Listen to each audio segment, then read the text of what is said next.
located.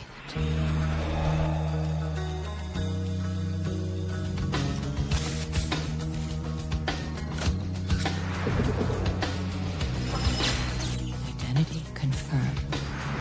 Good morning, Mr. Hunt. Sorry I barged in on your vacation.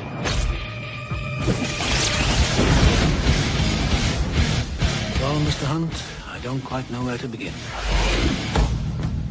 You know me? No. Should I? She's got no training for this kind of thing. To go to bed with a man like him, she's a woman. She's got all the training she needs.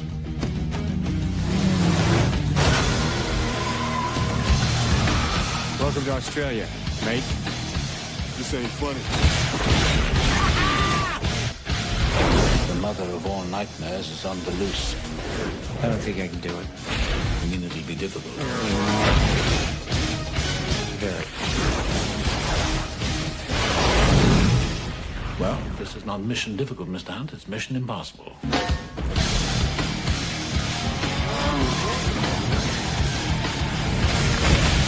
Difficult to be a walk in the park for you.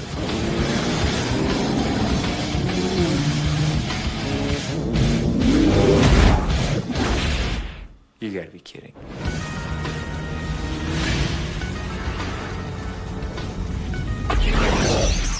This message will destruct in 5 seconds.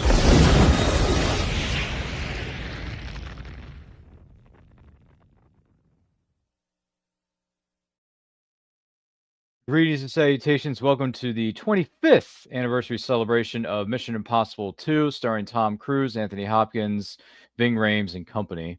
I am your host, Ryan of Anti-Code Channel, and I am not alone in going back to the year that was 2000, which is less than a year after The Matrix had come out. Gee, there's a lot of black trench coats, black put together sunglasses, exploding gadgets. So they may have picked up a few things from that film. I'm not sure. He would know best. Austin is here with us. Austin, good to see you, man. How you doing? How was that trailer? That was something, wasn't it? Yeah, don't forget Almost Wolverine, Dougray Scott. Yeah, we have a lot of reasons to be thankful for this film, even though a lot of fans prefer to because give thanks for this film that Dougray Scott did this movie instead of X-Men, because otherwise you wouldn't have got 12 movies with Hugh Jackman as Wolverine. You wouldn't have had that had Dougray Scott said yes to that and no to this movie. So it might have been the other way around. And you would have been stuck with, don't get me wrong, I'm sure Hugh Jackman would have had a fine career doing rom-coms, doing little comedies, maybe an action movie here and there. But we would not have gotten him as Logan if it wasn't for this movie. That's very true. So there are reasons to be thankful for this installment of the franchise when it comes to Dougray Scott and Hugh Jackman's careers going in polar opposite directions, wouldn't you say? Join us in the chat real quick. It's the Dutch Star Wars guy, Casey, says, "Hey, Ryan, I'm not watching this particular film with you today, but showing some support." Well, thanks, brother. We appreciate it. And thank you very much for your graphics and your background, your overlays, all that good stuff. Thank you, man. Check out the Dutch Star Wars guy when you guys get a chance. He does a great job over there at his YouTube channel, respectively. But yeah, no. So I didn't see this movie until a couple years ago for the first time. And I got to be honest, I liked it. I didn't love it at first. I liked it. I didn't love it. But then when I went back and watched it 2 or 3 more times afterwards, it grew on me over the course of time. And now I enjoy it for what it is. I know a lot of people out there don't like it. It's very divisive on Rotten Tomatoes. It's very divisive on Metacritic. What's the other one? IMDb, I'm sure, has it like very low in the polls. But I like it. I like it. It's a John Woo film. Yeah, there are white doves in there, but for good measure, that's a John Woo-ish thing. But still, it's fun. It's fun. It's styling and profiling, as the Nature Boy Ric Flair would say. I would venture to say. So that's been my experience with MI2. What was your first time experience with this one? In particular, I'm pretty sure I've seen all the Mission Impossibles in theaters. I have a vague memory of seeing the original one in theater even when I was 10. I think my dad took it because he wanted to see it, and it wasn't like that bad of a movie to you could take a youngish kid to see it and you're fine. And then I'm pretty sure I saw this one in the theater too. I have a vague memory of that. But yeah, I wasn't like a super fan yet.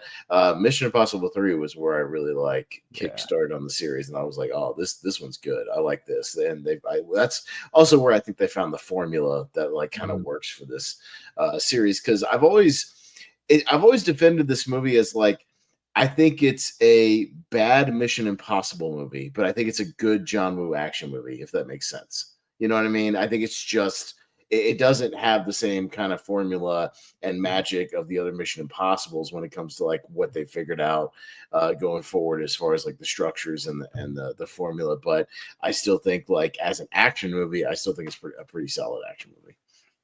Yeah, that's yeah. I would, and I understand where you're coming from too. It's a good John. It's a really good John Woo movie. It may not be the best installment of a particular franchise. It's been going for like what, almost 30 years now, which is insane. Yeah. Mm-hmm. But I get it. And then Case goes on to say, everyone has controversial opinions, and considering it's you, Ryan, I'm not surprised. Laugh out loud. Like I said, I stir the pot. I throw some, wrenches in the machine, whatever it's called. But yeah, I like to stir things up, and I like a lot of movies that people don't, and that's okay. Because movies are subjective. Art is subjective in all of its forms, ladies and gentlemen. We know this for sure. So we're going to be watching this movie on our physical media or streaming services. Do not forget to like and share this with your closest friends. If you're watching this live or on the replay, thank you for doing that. We're going to start our movie at the 4-second mark. So, cue up your copy, watch along with us. Let's go back to the year that was the year 2000 and start this baby in 3, 2, 1. Hit play. Here we go. Going back into the year that was. Yep, Star Wars going over the mountain. And here we go. Yep. But hey, the best thing to come out of this movie, Ryan, Take a Look Around by Limp Bizkit, the theme song. That rocks. This song is awesome. The Limp Bizkit song rules, right, babe? Yeah, that song rules. Dun, dun, dun, dun, dun, dun. No, and it's heard. You hear portions of it. Because I know I had this soundtrack on CD for sure. Really? I know I had the soundtrack because I just wanted that song, and this is pre, iTunes and whatnot. So you just had to buy the CD. This song ruled. Wow. Okay, so our story opens in Sydney, Australia, at BioSite Pharmaceuticals, which some of the elements of this plot of this movie seem a little bit more maybe relevant now than they were 25 years ago. I don't know. I'm getting like some stuff that we may or may not have experienced a couple of years ago that put everybody on edge. So it's a little touchy-feely for me, but I'm just saying. Well, Chimera is our MacGuffin of the movie, if you will. Mm-hmm. The Chimera, virus thingy. Yep, in the fictional sense of the film, yeah. Mm-hmm. And it's kind of similar to actually GoldenEye, where there's like a disgraced former agent. That's sort of like the, working for the main bad guy, who kind of puts it. He's sort of like, remember GoldenEye? It's like Sean Bean, is like the former, he's like the turncoat agent that Pierce Brosnan's dealing with. Yeah. Like Dougray Scott plays that character in this instance. And it's funny because at the end of this year, in the month of December of 2025, we're going to be celebrating 30 years of greatness. That is GoldenEye. So I am very excited for that one. I don't know how you and Rhonda feel about that installment, but I like GoldenEye. I've never been like the biggest fan of like really any of the Pierce Brosnan movies. I think they're good, but even GoldenEye is like the best of the series. But we did a rewatch recently, actually. Oh, did you? Because when we did the '95 series over on the Movie Network for our ladder series, I gave it a rewatch because I hadn't seen it in 20 plus years. Wow. And like it's a good movie, but I think I do think it drags at times here and there. I think it's a little overlong, but it's still good. Okay. Yeah. Okay. All right. It's fair. Like all the James Bond movies have to be 2.5 hours, and I think like some of them could do with only being 2. I'll just put it that way.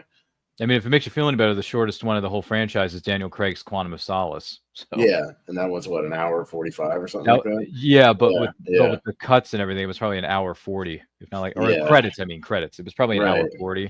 But like you go watch like the old Roger Moores and stuff, and all of them were like 2 hours and 20 minutes. It's like, bro, really, it be a lot shorter, something like that. Yeah, I saw what was the one that Roger Moore was at? Live and Let Die, right? That was his first one. Yeah. I saw that one, and I got to be honest with you, Austin. I walked out of that movie thinking, that is it. Hashtag not my James Bond. It just isn't. It just isn't. Right. It's just, even though it had what was the the big name actress who was in Live and Let Die. She played Solitaire. Jane Seymour. So Dr. Quinn, medicine woman. Yeah, true, but at the same time, very beautiful, very seductive in her role as Solitaire. It's like, ooh, okay. I watch it for Yaphet Kotto, who plays Mr. Kanega. So. Oh yeah, he always did have an inflated opinion of himself. Yeah. Sorry, that's the I know, right? That's the double entendre that Roger Moore likes to throw in there, right? It's just I'm sorry. But anyway, Bobby Nash is here. He says, enjoy this film, gents. Well, Bobby, thank you. Appreciate you, man. Everything's going well for you. You've done quite a bit of, what do you call it, book signings and events for yourself and things of that nature. Well done, Bobby. Well done. Hope you're having fun. If you're doing any events this weekend, let us know so we can plug them for you. Or you can plug them in the chat. Feel free to plug your social media links in the chat as well, because we're here to support. Everybody's passing out from the something in the system there. It's like, whoa, what's going on? Oh, I need to take a nap. Hold on, Rhonda. Give me a second. Oh, are we there yet? Oh, great. No one's flying the plane. No one's flying the plane. What is that? Is that Temple of Doom? Temple of Doom. Oh, okay. Yeah.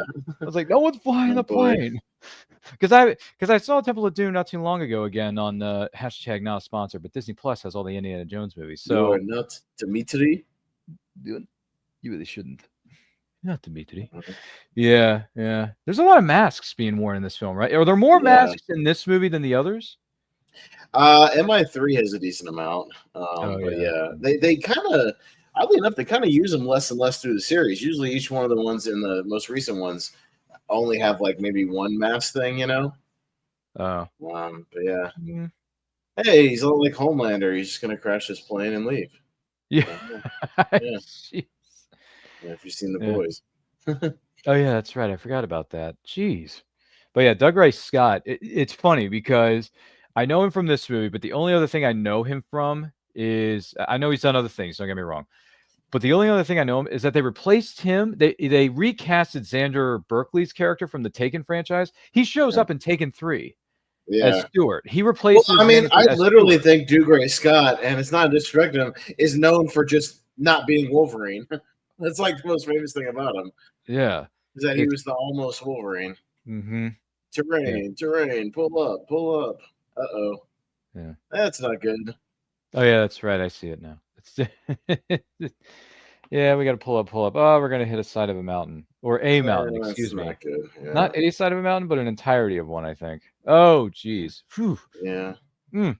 Tom Cruise still talks about this because people still ask him about this, you know, when they're like, you've done, you know, this, and that. They mention the rock climbing thing. He's like, oh, yeah, that was fun. I had a good time with that. Because he's a madman. Well, do you know originally he wanted to do it with like no harnesses, no wires or anything, but John Woo had to convince him to use wires? Well, it's that and the Hollywood insurance people that are like, yeah, we got a lot of money riding on you, Tom Cruise, and yeah, that's why you can't be that crazy. Yeah. So yeah, you still got to wear like at least a wire, and then we'll cut it out with CGI later. Yeah, he's out of his mind. When I heard that he went to producers and director and said, "Yeah, I just want to do this by myself with no wires, no stunt doubles, no nothing," I'm like, dude, one slip and you're dead. Yeah. Like, honestly. But yeah, they finally he respected the authority of the insurance company. He was like, "Yeah, I'll wear wires, but just take him out in post." I was like, "All right." Because honestly, when I'm watching this, I feel like he's not. I could just tell he's not wearing. I feel like he's not wearing wires at all. Even though, if you look closely, maybe you can see the CGI wires. I don't know. I can't. Maybe. I mean, I would imagine there might be some stuff he's doing without wires here or there that they can like, you know, put something underneath him to catch him. But yeah, some of these shots, definitely he would have to, you know, wear something like that right there. He would have to. Wear he had to. Yeah. Yeah. Wires up, wires here, wires over there. And then when he slides right here, I was just like, oh god, boom! It's like, yeah, you need wires for that, man. Oh my gosh. Yeah. And this was a selling point for the movie too, because this image, and then when he's hanging off with both arms like that, you know, like a cross, kind of crucifix kind of deal. It's like, oh, that'll sell the movie. That'll sell it. Hey, Tom Cruise was free climbing before it was cool, you know. That's true. Look at this. Look at this shot. Oh my gosh, it's a great shot though. I'm not gonna lie. What was it? Did you see the parody between him and Ben Stiller at the MTV movie? Oh yeah. What was about that? Yeah, when he's just laughing like a madman. Yeah. Yeah. that was a nice bit too that they put out at the MTV Movie Awards at that time. My thing is like, yeah, sure, when you get to the top, it's a great feeling, and you know, it's a great view, but then you got to get down. Yeah. You know. Yeah. How to get down? How's he gonna get? I don't know how I would get down. That's difficult. I'm sorry, I can't do it. I can't do it. Yeah. You couldn't pay me any amount of money in the world to do this kind of climbing. in this kind of environment. I mean, it's a very beautiful scenery. There's Oh, no here's place to the chords of the Limp Bizkit song. And then Ethan's like, he scoffs at it. It's like, oh, I forgot Hans Zimmer did the score though for the actual music. Oh, yeah. That was in the credits. Hans Zimmer. Hans Zimmer. Got to give Hans Zimmer some credit here. Oh, look at that. And then you get your rip-off Matrix shades there a little bit. Oh, yeah. With earpieces in both ears. Very convenient. Oh, retinal scan. Designated Chimera. Antony Hopkins, if I'm not mistaken.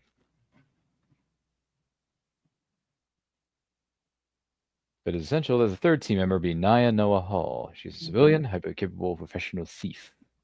You have 48 hours to recruit Miss Nordoff Hall. Meet me in Seville to receive your assignment. Yeah, this is the whole MI shtick. If any of your team gets caught or killed, the secretary will disavow any knowledge of your actions. Yep. Mr. Hunt, the next time you go on holiday, please be good enough to let us know where you're going. Let you know where I'm going. Be on holiday. Dun, dun. Oh, I won't be Dun, on dun, I know, right? dun. Killer soundtrack by Limp Bizkit doing their own riff on the MI theme. And the opening credits aren't bad either, even though there's only like 2 or 3 credits left because they just run him when he's doing the free climbing the whole time. Yeah. Which saves on time too, because let's face it, MI4 Ghost Protocol has the longest opening credits sequence in the whole. I think in the whole. Well, they have the one that goes through like the sewer or whatever, like with the fuse. Yeah, Like that's MI4, I believe. Yeah. Yeah. Ghost Protocol. Yeah. Ghost Protocol, which like we were talking about this in the green room earlier, folks. That movie turns 15 next year. Ghost Protocol. You believe that? Jeez. Yeah. Oh, this is a good transition here with the dress, Seville, Spain, and then just. Brilliant stuff. Great music too. Oh, yeah. It's good stuff. I've never been overseas to much less Spain before, but I've been to England. Have you been to Spain though? No. I've been to England. My parents have been all over Europe though, all over. Yeah. Would you ever go to Spain if the opportunity presented itself? Yeah, sure. Why not? Yeah. Brush up on my Spanish a little bit. Yeah, I used to know a lot better than I do now. Okay, maybe you could visit Seville, Spain, where some of these scenes were shot. Yeah, I'm gonna go on a MI2 tour. If you wanted to, hypothetically. Yeah. Oh boy, and Thandie Newton, I believe, she's had a heck of a career. I mean, some people know her best as Noah Wiley's love interest from ER. Back in the day, she was on that for quite a few episodes. I don't think she was a series regular, but she definitely was a recurring guest star for a good while.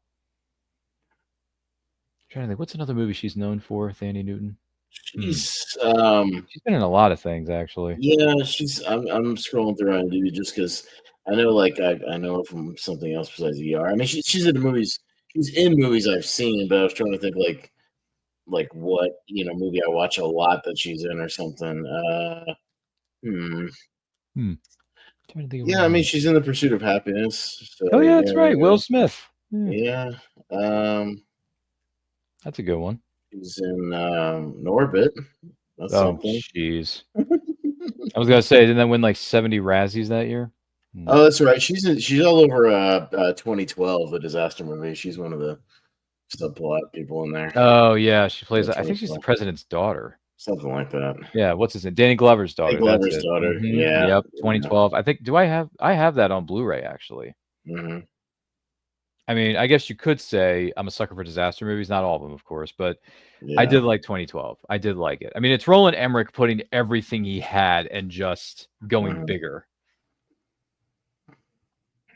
Because before that, I liked what he did with The Day After Tomorrow. I thought that was a good disaster movie, which I own that as well. I laid off. Yeah, the thing I probably saw Dougray Scott in the most growing up, just as my sister watched it a lot, was Ever After, the Drew Barrymore movie. Yeah, dude, yeah. He's the prince in that movie. Yeah. So, my sister watched that movie all the time. So, going back, he's in that one. So, I saw that movie quite a bit because she always had it on. That's a great movie, actually. I just saw that like a year or two ago. I haven't seen it in ages, but yeah, she Oh, watched it all the time, like it when we were is. kids, so she loved it. It is so good. I ever after because people have been telling me about it for years. Like Mhm. you gotta see it. You gotta see it. It's great. And it's a what do you call it? A great adaptation of the classics. You know, the Yes, story and things of that nature. And I finally watched it and I realized, oh, this movie is really good because they take it more seriously. Yeah, they have a bit of fun with it here and there, but they Mhm. take it more seriously. I mean, obviously, it's Yeah. more serious in the Disney animated iteration of it, but still, it's really good. And Drew Barrymore delivers a wonderful performance. And Dougray Scott is the prince. I think he does a good job too. So yeah, that's a really good movie. If you've never seen it, I encourage anyone who's watching or listening to this presentation right now, check it out after you're done watching the action-packed blast that is Mission Impossible 2, starring Tom Cruise and company as we're celebrating. I can't believe I'm saying this. 25th anniversary for this movie. Wow. And directed by John Woo, no less. And where are we at within the film, Austin? We're coming up about 20 seconds. Will be at the 15-minute mark, so we're getting There you go. They're sneaking around this place Safe. here. Yeah, That's in an apartment or a villa, I think it's called, right? Is it a villa? Yeah. Find what? His ex-Bulgarian necklace that goes up for auction on Tuesday. So while the movie's amping up here, how many Yes. John Woo movies have you seen? I've seen Mission Impossible 2, Face Off, Paycheck, Hard Target, if I'm not mistaken. Yeah. That's his, isn't it? Hard Target. All right. So Yeah, I've with seen Van Hard Damme. Target. Mhm. I'm trying to think. Give me a second. Hard Target, John Woo. Those are the 4 movies I've seen. So you haven't gone back and watched like The Killer or Hard Boiled, his like Hong Kong Nope. stuff? Oh, okay. You got to go back and watch Hard Boiled. That movie rules. Is it that good? Yeah, it's a great like shootout movie, just gunplay. Right. Who's who is it? Chow Yun Fat? Chow Yun Fat, yeah, because he's in that right. and The Killer, and yeah, that's where he got famous, was doing these John Woo movies. I want to say it's kind of hard to find. I think somebody uploaded on YouTube. What, the movie Hard Boiled? You mean? Yeah, Hard Boiled. Let me see. So Hold on. it's out there right now, but if you look on YouTube, a couple of different people have uploaded it for just on YouTube. It's there. Yeah, if you look up Hard Boiled full movie, you can find it. It's from 1992.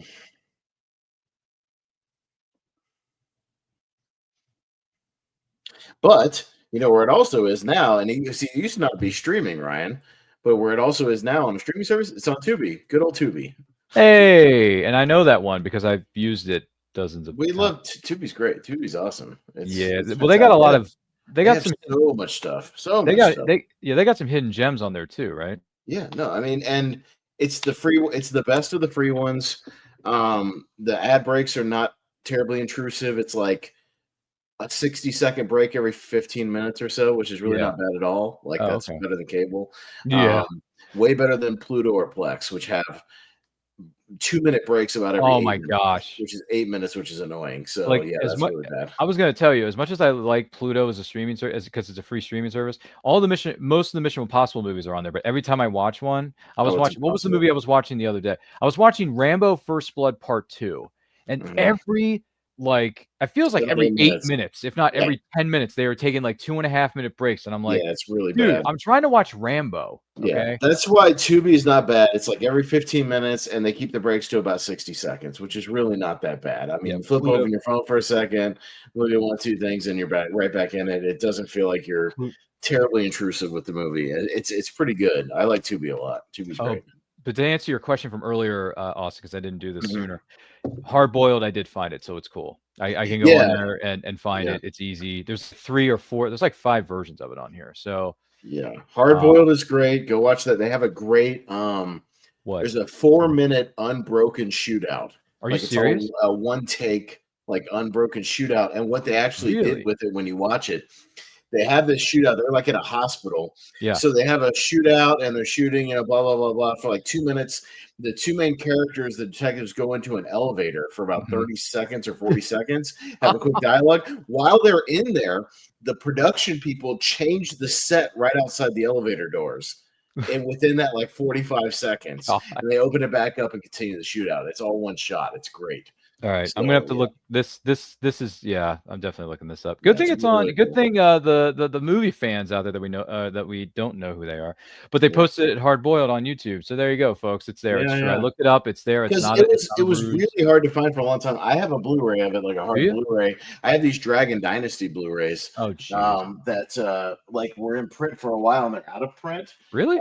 So this was the one I have. Let's You see see that. right here. Yeah. Ooh, look at that So copy. these Look at Dragon that. Dynasty Blu-rays that were Oh my god. they were very much limited.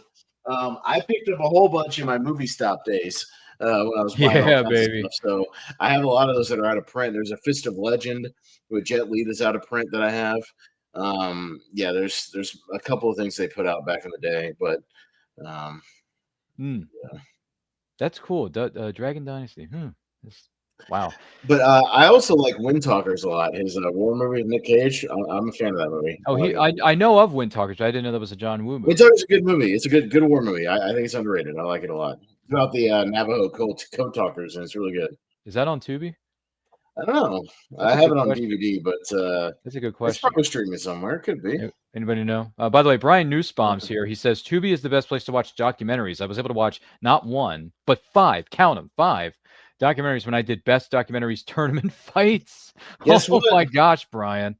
Guess what, Ryan? You're in luck. Wind Talkers also on Tubi. Oh, so there you go, folks. Tubi has it all. We can just go to Tubi. They have a lot, man.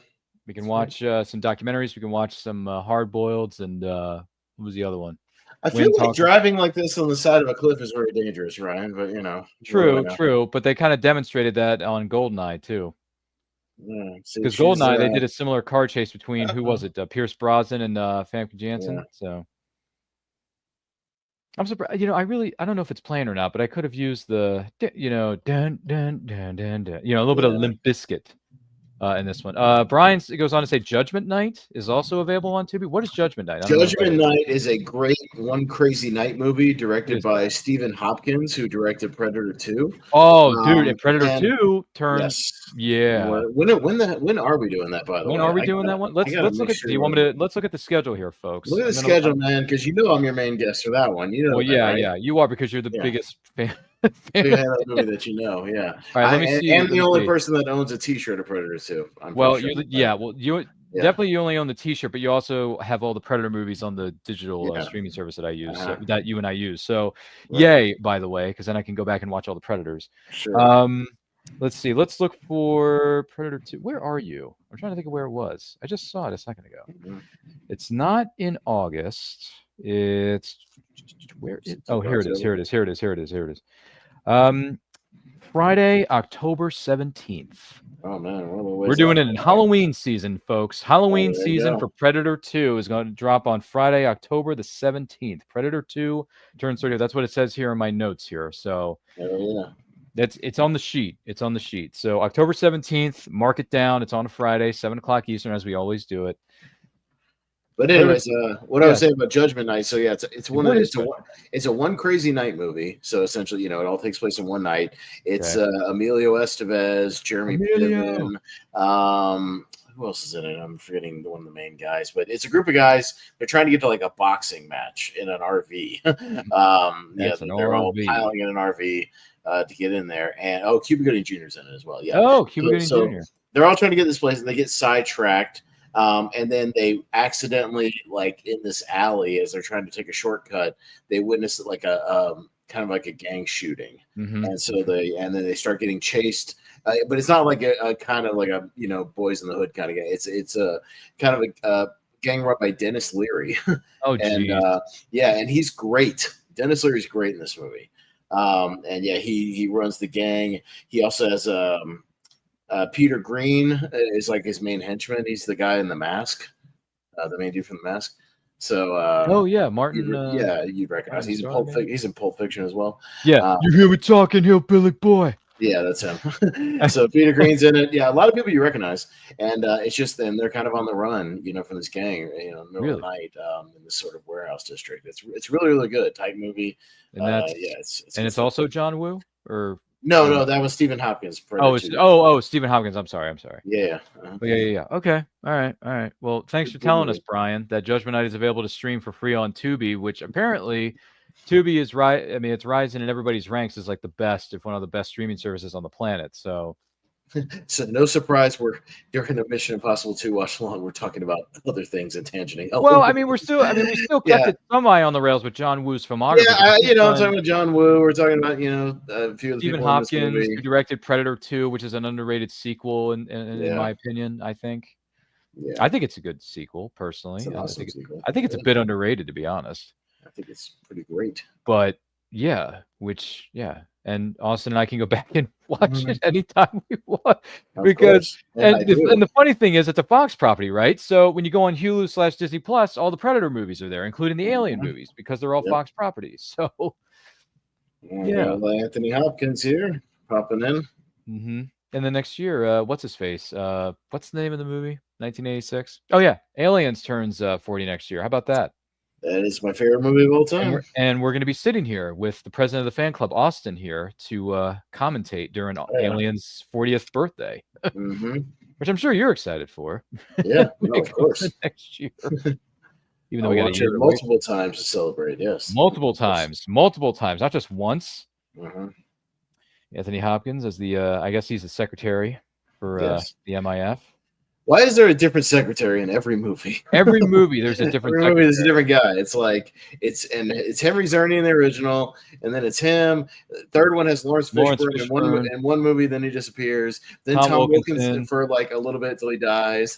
Then 5, we move on to like Alec Baldwin. Like it's a different person in like every movie. It's bizarre. Every movie, every single movie, and then Alec Baldwin shows up in 6 for Fallout, and then he disappears in Dead Reckoning. Yeah. So, and then we're kind of back to Henry Czerny once we get to Kittredge. Yeah, we're back to him. Like what? I'm sorry. You got to be kidding. Which is in the some of these moments are in the trailer, which I think is brilliant. You got to be kidding. Hey, it's an Apple laptop from 2000. Look how bulky that is. Anyone notice how bulky that is? The internet back then was still pretty slow as well. Slow. Was it slow? It was slow. Kind of like it's a DVD archive. You see that? He's playing it off a DVD. Oh, I noticed that. It's a laptop with these new things called DVD-ROM drives, Ryan. Yeah. You know what? Here's a fun fact, Ryan. Our first as a family DVD player was on our computer. Are you really? Yeah, wow. Yeah. Before we had a single, just solo DVD player in our living room, the first DVD player we had was my dad bought a new computer and it had a DVD-ROM drive. So we watched, and our first DVD we ever owned was The Matrix. The Matrix. Yes, the old Snapcase DVD of The Matrix. So, Keanu Reeves. Hey, that was a good DVD because they had all these like. You could do this mode where they pull this white rabbit would pop up in the corner. If you clicked on it, it started playing little behind the scenes things about those scenes. Really? And it had really good like little hidden special features all over the place. They put a lot of effort into it. You still have it, right? Not that DVD. I think I've long gone. I have it on 4K now, obviously. But that's another one I pretty much owned on just about every piece of media, including digital HD. Yep. Matter of fact, you have all 5, I think, or 4, whatever it's called. Is it 4? Yeah, no, I think it's 5. I think it's 5. You have all 5 Matrix movies, 1 through 4, and then the Animatrix is on there too, I think. Yeah, the Animatrix is on there. Is in my 4K set. Yeah. Animatrix, as it's called, which was a precursor to A Scanner Darkly, a little bit. A little bit. I'm not sure. I mean, even though A Scanner Darkly is based off of Philip K. Dick's short story, so we're getting a little backstory about Dougray Scott posing as Ethan Hunt / Dimitri all over the world right now, going around causing trouble, Ryan. What did you think of him, Sean Ambrose? We had our reservations about each other. Yeah, right. Isn't it a little late to be asking me that? Necessarily. Headline records. This is Captain Harold McIntosh as the pilot of Flight 2207. As far as meeting all government agencies are concerned, Captain McIntosh died on his flight. But in fact, he missed it. I'm trying to think. What was the movie? Oh. Well, here's a fun fact about Anthony Hopkins, trying to keep it on the rails here. I know we like to go off the rails a lot, but still. Well, we're tangenting off of things related to Anthony Hopkins. That's fine, but speaking of Anthony, here's a fun fact for you, according to this. So Anthony Hopkins originally, back in the late 90s, before he started filming for this movie, in particular Mission Impossible 2, he was offered the role of Elliot Carver in Tomorrow Never Dies, the James Bond movie. But when they were shooting it, they didn't have a finished script. So he backed out, and he instead filmed The Mask of Zorro with Martin Campbell, the director of Goldeneye, instead. And that's where they got Jonathan Pryce to play Elliot Carver in Tomorrow Never Dies. So Anthony Hopkins still working. He's 87 right now, and he's still working, doing his thing. Wow. Just won another Oscar for the Father. Remember? Not too long ago. What was the Father? Instead of Chadwick Boseman, when everybody thought Chadwick Boseman was going to get one for Black Rainey, what's that movie called? Black Panther, you mean? No. It was a different movie. It was the Black Rainey movie. I forget the name. But everybody waited around the Oscars thinking he was going to get a posthumous Oscar, and then Anthony Hopkins won, and it kind of deflated everybody. Was The Father any good? The Father's good. Yeah, it's about he has dementia and Alzheimer's, and it has this really unique thing they do in the movie where they have different actors play the same characters because it's from his perspective, because it's messing with his head that he doesn't remember what they look like. Wow. You see what I'm saying? Every time the son comes in, it's played by a different actor. Because it's from his perspective of he doesn't remember what they look like or the personality, things like that. And so it's from the eyes of sort of somebody with hardcore dementia. Oh, yeah. I never even heard. I got to look at the trailer for this one. Yeah, I think it was 2021, something like that. 2020. I got to look this up. If this is 2021. It was kind of an under the radar movie. Yeah, if it's streaming anywhere, I want to watch this because I love Anthony Hopkins as an actor. Yes. So. The Father is the name of the movie. Okay. If you gave a quick away, you're welcome to try. Yes. For the qualms about getting her to do the job. Mm-hmm. Yeah, he was nominated for Ma Rainey's Black Bottom, but Anthony Hopkins beat him that year for The Father. Oh. Yeah, so everybody hung around thinking he was going to get a posthumous Oscar, and then it didn't happen. Yeah. Yeah. Very tragic about Chadwick Boseman as well. We've lost a lot of great talent over the years. And he was lost way too young, man. Yeah. Way too young. I think he was only in his early 40s, if I remember correctly. I think he was 40. I want to say Chadwick Boseman was 43, 42. He was in his early 40s, so that's all I can say. But RIP to Chadwick Boseman, a.k.a. the OG Black Panther.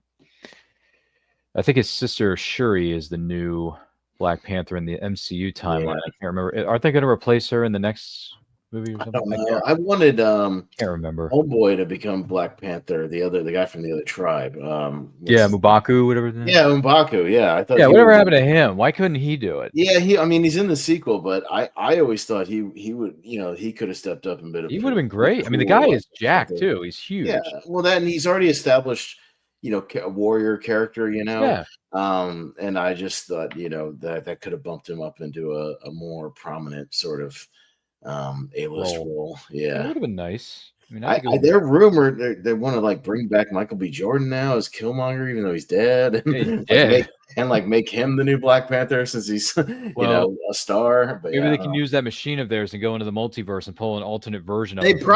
That's probably what they'll do, because in the multiverse nobody actually dies. And nobody actually dies because there's 50 different variants. Right. So you could pull a Killmonger, maybe that is a good version of Killmonger, who's like an ally of Black Panther. They could. I mean, if that's the way they're going to go. And by the way, and I hate to say this because I know this is in the comics. What do you call it? The multiverse is a part of the comics. It's the part of the comics mythology of Marvel, and I get that.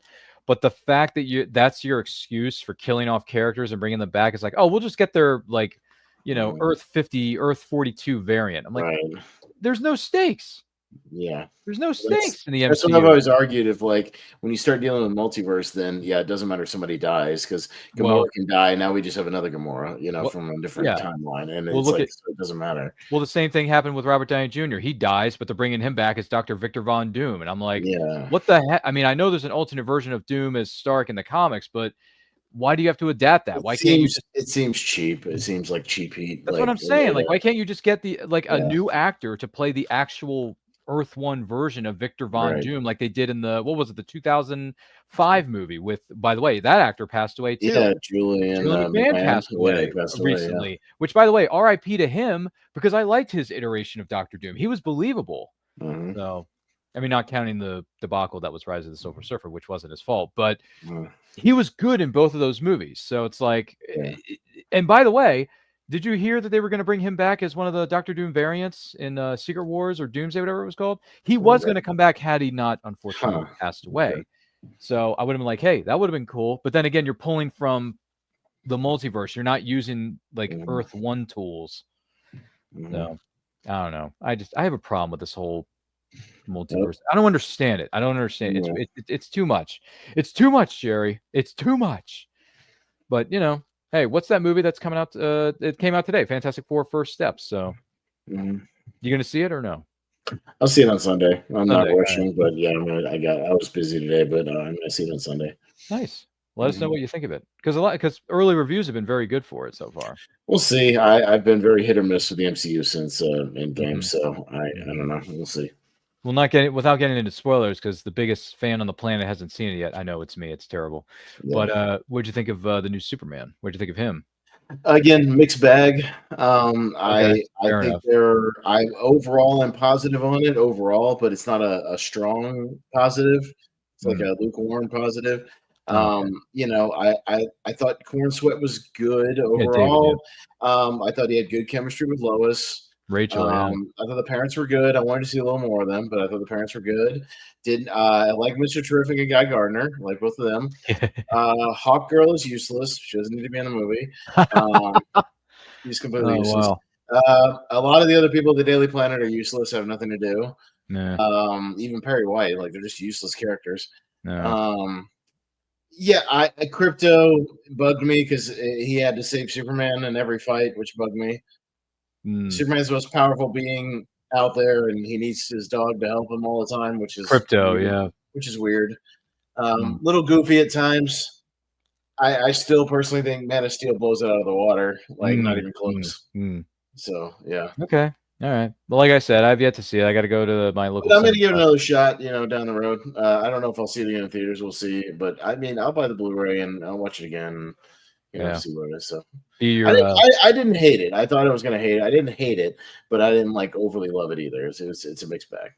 So, but I'm not like crapping on it like some people. You know what I mean? I think it has positives, and you know, overall, I was entertained overall. I thought Nicholas Hoult was good, but he gets a little Kylo Ren complainy, you know, tantrums here and there, you know, like I thought he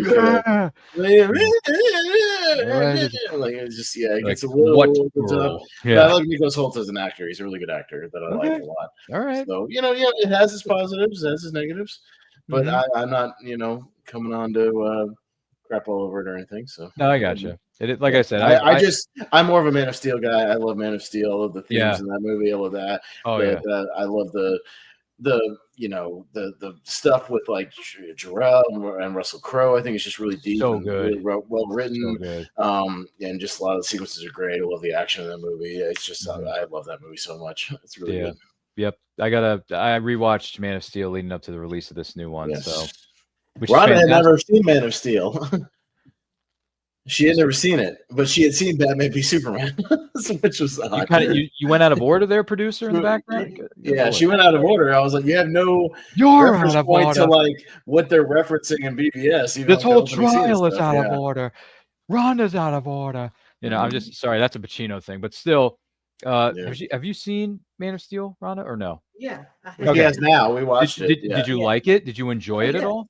Yes, I loved it. There you go. That's what I want to hear, baby. Man of Steel Defenders. That's what I want. We watched it that night after we watched Superman, and she didn't love Superman. So like we watched Man of Steel instead. And she was like, "Oh, honey, this version is." So and I was like, "Oh, do I have a great movie for you? Let's go and watch Man of Steel." Oh Lord! It was fun because then we did a binge. Did you? Through a lot of the Snyderverse, because then the same weekend we watched she had never seen the extended cut of BVS, so we watched that, so much better, which is really, really good. And then we watched she had not seen the Snyder cut of Justice League, which is great too, and I think it's awesome. So we watched the Snyder cut, and then we watched the Flash, because that was kind of like the last one in the series, kind of basically. I mean, I know there's other movies. There's Black Adam. There's Aquaman 2 and things like that, but I was like, whatever. But the Flash was the last one that still had like Batfleck and Wonder Woman, in Wonder there Woman, a little bit, and that Flash, things like that. So we watched that as well. She didn't even know Michael Keaton was in that damn movie, despite the marketing. My She had no gosh. idea. He was in all the trailers, Rhonda. I know. I guess she missed it, and then we get to that movie and we're watching it. She's like, "Is that freaking like he's sitting there with the long hair? When he comes in the kitchen, she's like." Is that freaking Michael Keaton? And I was like, yeah, that's Michael Keaton. Oh, geez. And then he puts on the back suit, and I was like, hell yeah, here we go. And then she didn't know about like the Clooney cameo at the end and all that. Oh, wait a minute. He's like, you're not Batman. Yeah. Of course he's Batman. Of course he's not. No, well, I mean, when he shows up at the end, I thought that was funny, but at the same time, it's a funny joke, though. I like it's a riff on the original, but at the same time, I'm like, you're not Batman. Like, you never were. Like, I'm sorry. Hashtag that movie never existed. But then again, it's a multiverse. But it's a great multiverse joke. Though. It is. Really It's a great play. And it's a great nod. And I think George Clooney's a good sport for just, doing it. Oh, dude, and it's not like you have him in the Batman suit. It's just him playing Bruce Wayne for a minute. You know what I mean? Yeah. Like, it's not that big a deal. He pulls up in a fancy car, gets out in the shades. Hair shades. And I actually think he'd make a pretty good, like, older Bruce Wayne, Like, probably. I thought he could have that swagger of, like, an older playboy like Bruce Wayne. True.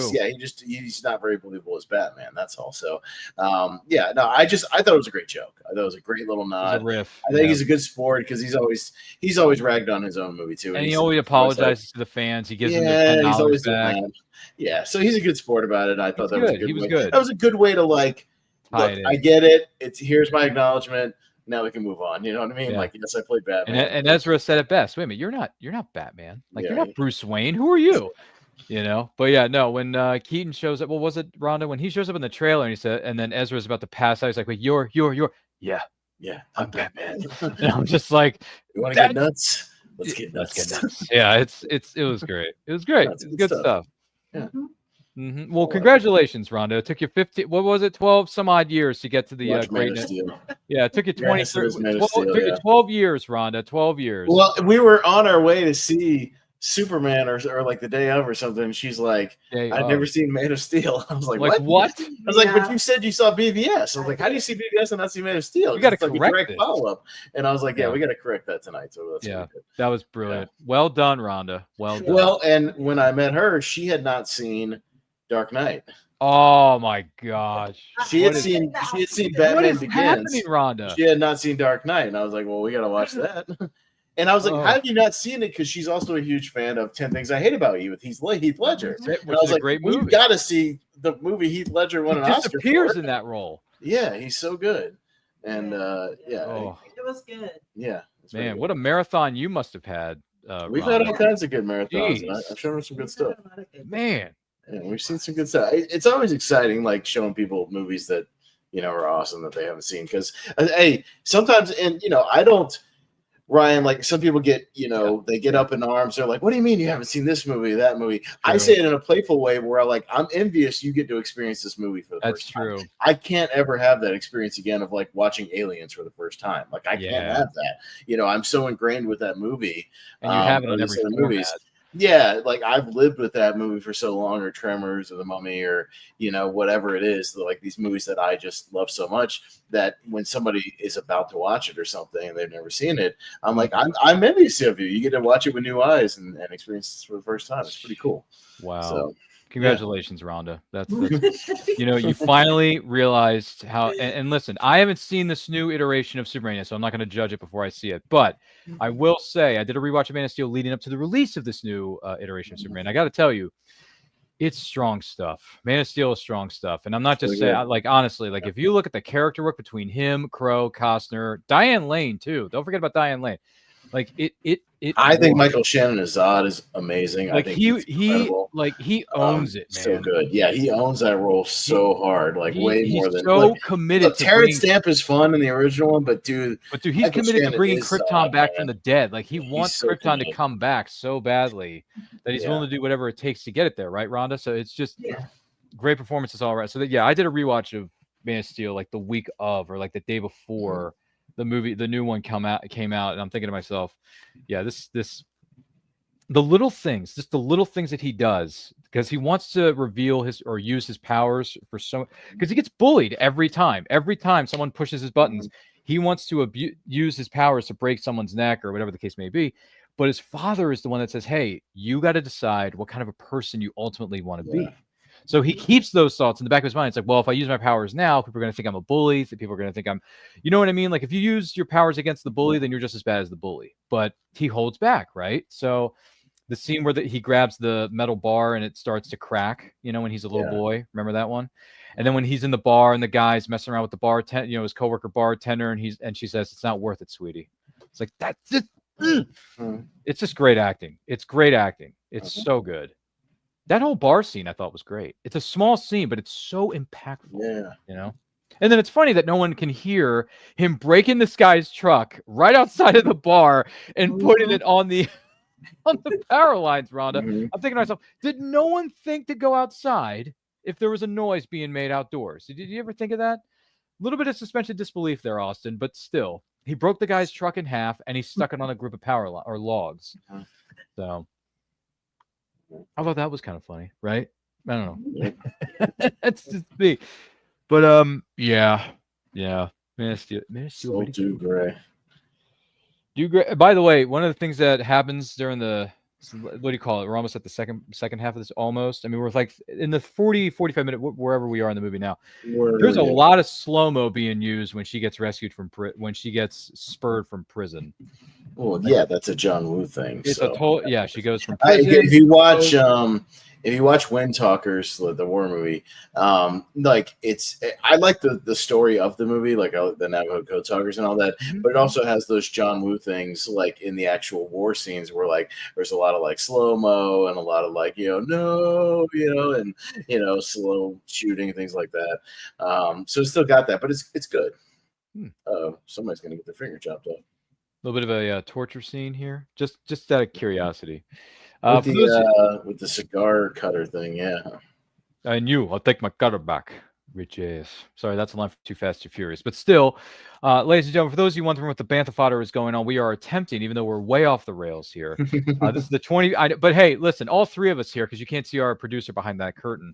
We're all having a good time here. We're having some good rants or tangents, discussions rather, right, producers, about the Snyderverse that was in the 2010s. I'm just saying. I'm just throwing that out there as a for instance. But this is Tom Cruise's Mission Impossible 2's 25th anniversary celebration. I'm your host, Ryan of Anaco Channel, and our good friend Austin is here with us also. Pay no attention to that producer behind the curtain. Is here with us as well. Timestamp wise, where are we currently at? We're coming up on the 46-minute mark. We're at the horse race right now. So yeah, 46 minutes horse races, excuse me. Yeah. Singular or plural, whatever it's called. Yeah, we're using Tandy Newton to get some information here. Yeah, isn't that information? Yeah. She's got the binoculars. She's got the nice dress on. Dougray Scott's got his $5,000 suit on, and hey, we're at Preakness, guys. We're making all these bets. He's gonna get pissed off and pull his claws out, and wait, that's a Wolverine reference, isn't it? Oh, sorry, yeah, that's a Wolverine reference. Wrong movie. Even though X-Men came out the exact same year and turns 25 this year, in case no one noticed. Which, by the way, I'm currently in the middle of a rewatch of that on #not a sponsor of this show, Disney. Yeah.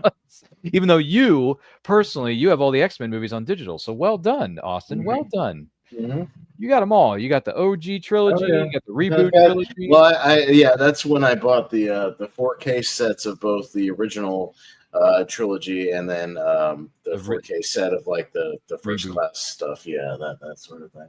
So they're over there somewhere. Yeah, but they each came with digitals. Genius. Because now I can go back and rewatch all my favorites, including First Class and Days of Future Past. First Class is my favorite overall. First Class is your favorite? I love First Class so much. I like the time period. I think the direction is great. Yeah, Matthew Vaughn. Kevin Bacon as a villain, which I never thought I'd see. The Henry Jackman music is awesome in that movie. I love Michael Fassbender. That movie's great. The guy who plays Darwin in that movie plays Mr. Terrific. Eddie Gethage. No doubt. So it's like, hey, you play a mutant in one movie that gets killed off fairly early, I might add. Play another metahuman in another movie, yeah. And you play that's right. That excuse me, very true. But yeah, no, we can go back and watch our Marvel favorites. And hey, look at this movie. Dougray Scott was almost Wolverine. Oh, I gotta tell you, man, I don't know if it would have worked. I don't think he would have worked as yeah, I don't know. But you probably could have said the same thing at the time about Hugh Jackman was a relative unknown. I mean, he had barely been in anything at the time, so but I think it worked that you casted kind of a relatively unknown person, and it's interesting to see. I'm sure you've seen those comparison pictures, Ryan, where they're like what his body, like his, he looked like in 2000, his physique, between that and then 10, 15 years later when he's doing like the Wolverine and he's completely shredded and he has an 18-pack, he's just, he's just absolutely ripped, Oh man, what the heck? What the heck? Oh, I mean, he did bulk up for the second one a little bit. So by the time they got to the sequels, he did. But that first one, he's not like big time shred. Oh, it's Brendan Gleeson. Hey, he's a character actor. He's been in so. I love Brendan Gleeson. He's one of my favorite characters. He's been in everything. Hasn't he been in almost everything? He was in a movie with Ray Fiennes, or is it Ray Fiennes? Yeah, I forget the name of the movie though. Where he says a curse word to him, and there's a bit of a circumstance surrounding that. But anyway, so he was in that. He was also in what was it called? The Safe House with Ryan Reynolds and Denzel Washington. He's in everything. He's in Lake Placid. He's in Lake Placid. Oh, dude. I finally saw it like a year or two ago. I think it was during the pandemic, and I got to tell you, Lake Placid. I was like, oh my gosh, this movie's awesome. That movie's fun. That movie is awesome. He's in one of my favorite Scorsese movies. He's in Gangs in New York. He plays the guy who runs for the sheriff later, and then Billy Butcher throws the meat cleaver in his back. Ooh, that was okay. That's a little nasty, but still, he's in a million movies. Like Brendan Gleeson. Troy. Yeah. Oh, Troy. Yeah. Let's not forget about Troy. Yeah, Troy beats the shit out of Orlando Bloom, and Orlando Bloom runs away like a little girl. It's great. Yeah, but then Eric Bana takes up the sword and just kills the guy. Oh, I know. He cheats though, because the whole deal was they said Orlando Bloom in that fight, like, we'll settle this right here between them two. Like, okay, I'll fight your guy. And Brendan Gleeson's like, let me take care of this little toad or whatever. And then, like, Brendan Gleeson kicks his ass, like 100%. Yeah. It's not even close. And then Eric Bana cheats and goes in there and stabs him. And then that's what starts, like, the full-on assault, is that he runs away. Yeah, isn't that what starts the whole, like, that part of the war? That's what starts the siege, because he's like, we could settle this here now. If your guy can beat my guy, then we'll walk away. But Orlando Bloom runs away into the city, and Eric Bana stabs him. Yeah. Eric Bana's like, no, I got this, little brother. Yeah, no, Brendan Gleeson is great. Yeah, I'm trying to think which. I think I own. Yeah, I own both theatrical and director's cuts of Troy. Director's cut is good. Yeah, it's 3 hours, but it's good. I think it's on Blu-ray. I don't know if it's on DVD. I have it on Blu-ray. Yeah. Yeah, I think I have the director's cut on Blu-ray. I have it signed by Tyler Mane, who plays Ajax in that movie. Oh, no way. Yeah. A.K.A. Sabretooth? A.K.A. Sabretooth, bringing it back to X-Men, yes. And Sabretooth. Yeah, he's the big guy with the sledgehammer in that movie. That's one of Achilles' little guys in there. Yeah. Wow. But yeah, I think Troy's. I gotta look at my physical media collection. I'm pretty sure I own the Troy director's cut on Blu-ray, if not DVD. It's one or the other. I can't remember. It's very good. And then obviously I own the Kingdom of Heaven director's cut on Blu-ray. I just saw that in theaters not long ago, because they did a 4K re-release to celebrate the new 4K. Oh, I'm assuming you watched it on your big ass flat screen and enjoyed it. No, the funny thing is I've owned it for forever on Blu-ray, that director's cut, and I hadn't actually sat down and watched it, so I just waited. What?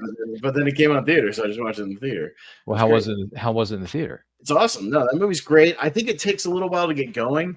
The first 45 minutes is a little choppy, just editing wise. I think it's a little choppy, kind of setting up the characters. But once they get to Jerusalem and the movie kind of settles in when Ed Norton shows up, when the king, and like they start getting like kind of the main plot going, I think that movie gets great. It gets really good from there. Yeah, it's excellent. It's a good one. Good. That final battle is incredible in that movie. It's really good. Huh? Yeah, that is a good one. That where he's setting up all the strategies to keep the walls, secure. It's really, really good. Yeah, between the two that came out during the mid 2000s, Kingdom of Heaven is better than Troy, in my opinion. I think it's a better film overall than Troy. Troy's good, but Kingdom of Heaven blows it out of the water. I Plus, did- how many I movies? personally like Troy a little more, but just because I've watched it more. Oh, okay. But yeah, I just really dig Troy, like just everything about it. But I mean, they're both really good. Like they're both excellent. We had a little Sword and Sandal resurgence around that time. It was kind of cool. Between Troy and like I think the Lord of the Rings kind of spurred it on because you have like the Lord of the Rings movies come out. Then they did Troy, they did Kingdom of Heaven, they did Alexander. If you remember the Oliver Stone movie Alexander, There was Gladiator. Yeah, Gladiator spurred it on. Huge one. So yeah, there was a decent 300, obviously. 300, yeah. Time. So yeah, a lot of like Sword and Sandals kind of. And then in 2010, you get the remake of Clash of the Titans. So. Right, which I kind of I defend. I like Clash and Wrath of the Titans. I think they're fun. Well, Wrath of Titans. Hey, come on! He hits a suplex down in the underworld, man. That's cool. I know, but still, I went to my local. Where was I when I saw this, Austin? I think it was at my local comic shop, and they had the 2-disc, two films, Clash and Wrath of the Titans on DVD. I was like, it's still sealed. I'll buy it because I like Clash of the Titans, and I want to rewatch Wrath of the Titans, see if it holds up at all. It's okay, but I do like what's her Rosamund Pike is she's drop dead gorgeous, but and I like the fact that people forget like Ralph Fiennes is Hades in that movie and Liam Neeson is Zeus. Like there's some cool stuff. Liam Neeson is freaking great. Pete Postlethwaite shows up in Wrath, like at the beginning, playing like a crazy local guy. The Kraken. Yeah, there's some fun stuff in those movies. I think they're kind of fun for what they are. It's cool. I mean, to me, Clash of the Titans is way better than Wrath, though. We all have to agree on that. I haven't seen Wrath since the theater, so I have to go. Okay, well then you need to sit down and go back and watch Wrath of the Titans. I remember liking it at the time, though, so we'll see. I don't know. But I haven't. I also Rhonda hasn't seen it, so I think we're going to do that double feature someday: Clash and Wrath of the Titans. I've seen Clash. I haven't watched the other one. Okay. I'm talking about the remake, though, not the original. Yeah, but not the Oh, I was talking about the original. Remade Clash of the Titans. Yeah, you haven't seen that. Yeah, you haven't seen. You've seen the original Clash of the Titans. Okay. The OG. The Ray Harryhausen. Ray Harryhausen. Yeah. All right. Well, you have to. We're talking about the Sam Worthington movies. Yeah. You're gonna have to have a double feature there, producer. Yeah, we're double gonna watch Clash and then watch Wrath right after it. Yeah. Mm-hmm. Yeah. See if it's any good. I'd love to hear your Wrath had a great trailer though. They used the Marilyn Manson "Sweet Dreams" in the trailer, and I remember. I remember that trailer. That was good. Really good. Yeah. That's why it's a funny. Sometimes I was gonna say sometimes it's a funny thing about movies, folks, is that the trailer is a lot better than the final cut of the. But a really good trailer, I'll remember for a long time. Like I remember every piece of that. That's what I mean. Like we did a podcast over on the Movie Hero Network. It's only on our Patreon, unfortunately, because we can't play the trailers on. That's right. We'll get copyrighted. Yeah. But everybody that was on the panel submitted like their favorite trailer, maybe favorite trailers, and so what I did was I took all of them, I put them in a little playlist and shared my screen, and we just watched great trailers all night, and it was a lot of fun. It was just like some of the great trailers of all time. We watched it. It was really fun. Well, I'll tell you what. If you ever do that again, sign me up. I'm in on it. Yeah, no, I'm sure I could pull a whole another batch. But let's do it. I'll send you a list. I can send you a list of some of my favorite trailers. Yeah, it was really, really fun. That was a lot of fun that night. We just played a whole bunch of great trailers. Great. Yeah. I'm in. Well, sign me up, man. But we played a lot of the classics. I mean, we played like the Watchmen trailer. We played the Star Trek 09 trailer. Yeah. We played one of the Dark Knight trailers. We played Man of Steel.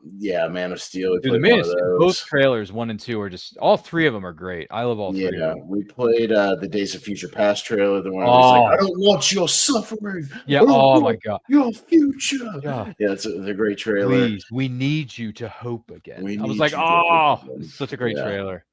So many of those trailers I watched over and over again back in the day. We watched the Doctor Strange trailer, which is a great trailer. I haven't seen that one in a while. This Captain America Civil War trailer is awesome. That's a good one. I rewatched that. The MCU had a lot of really good trailers in the 2010s. Like they put out some banger trailers. We got to get on this. Sign me up, man. Let's go to the Patreons. Let's do this. I'm in. We had to do that because we can't do it live on YouTube. We'll get copyrighted like halfway through it, and we need to respect the studios. I could play like one trailer Brendan Gleeson's about to get choked out. Yeah. Sorry, we're diverting away from. Yeah, the movie. we're diverting, but hey, you know, we mentioned It is what it trailers. is. I'm waiting for the action to start because once the action starts, we'll watch that. But Yeah, I'm kind of Take it a the minute. action in this movie. If I remember right, doesn't really kick off to about an hour into the movie, so it takes a little while to get there.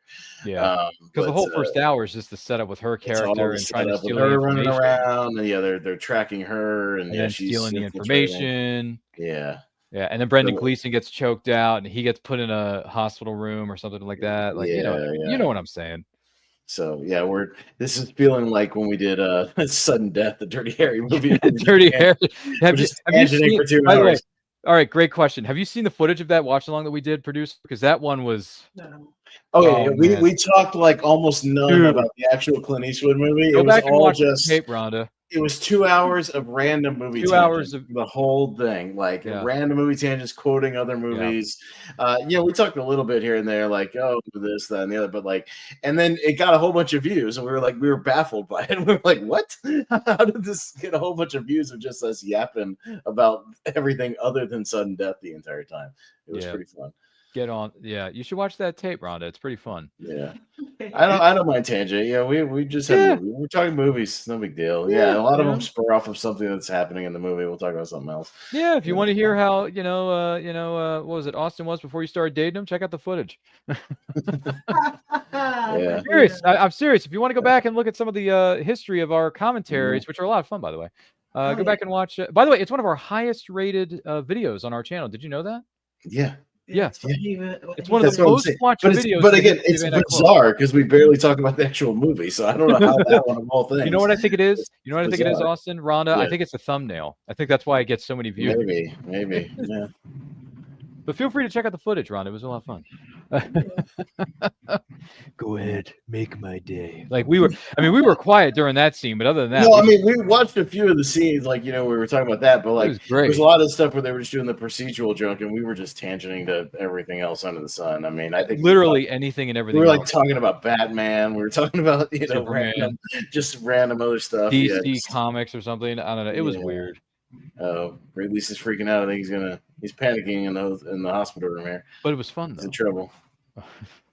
Medical Evil staff doctor wants guy. to part of this.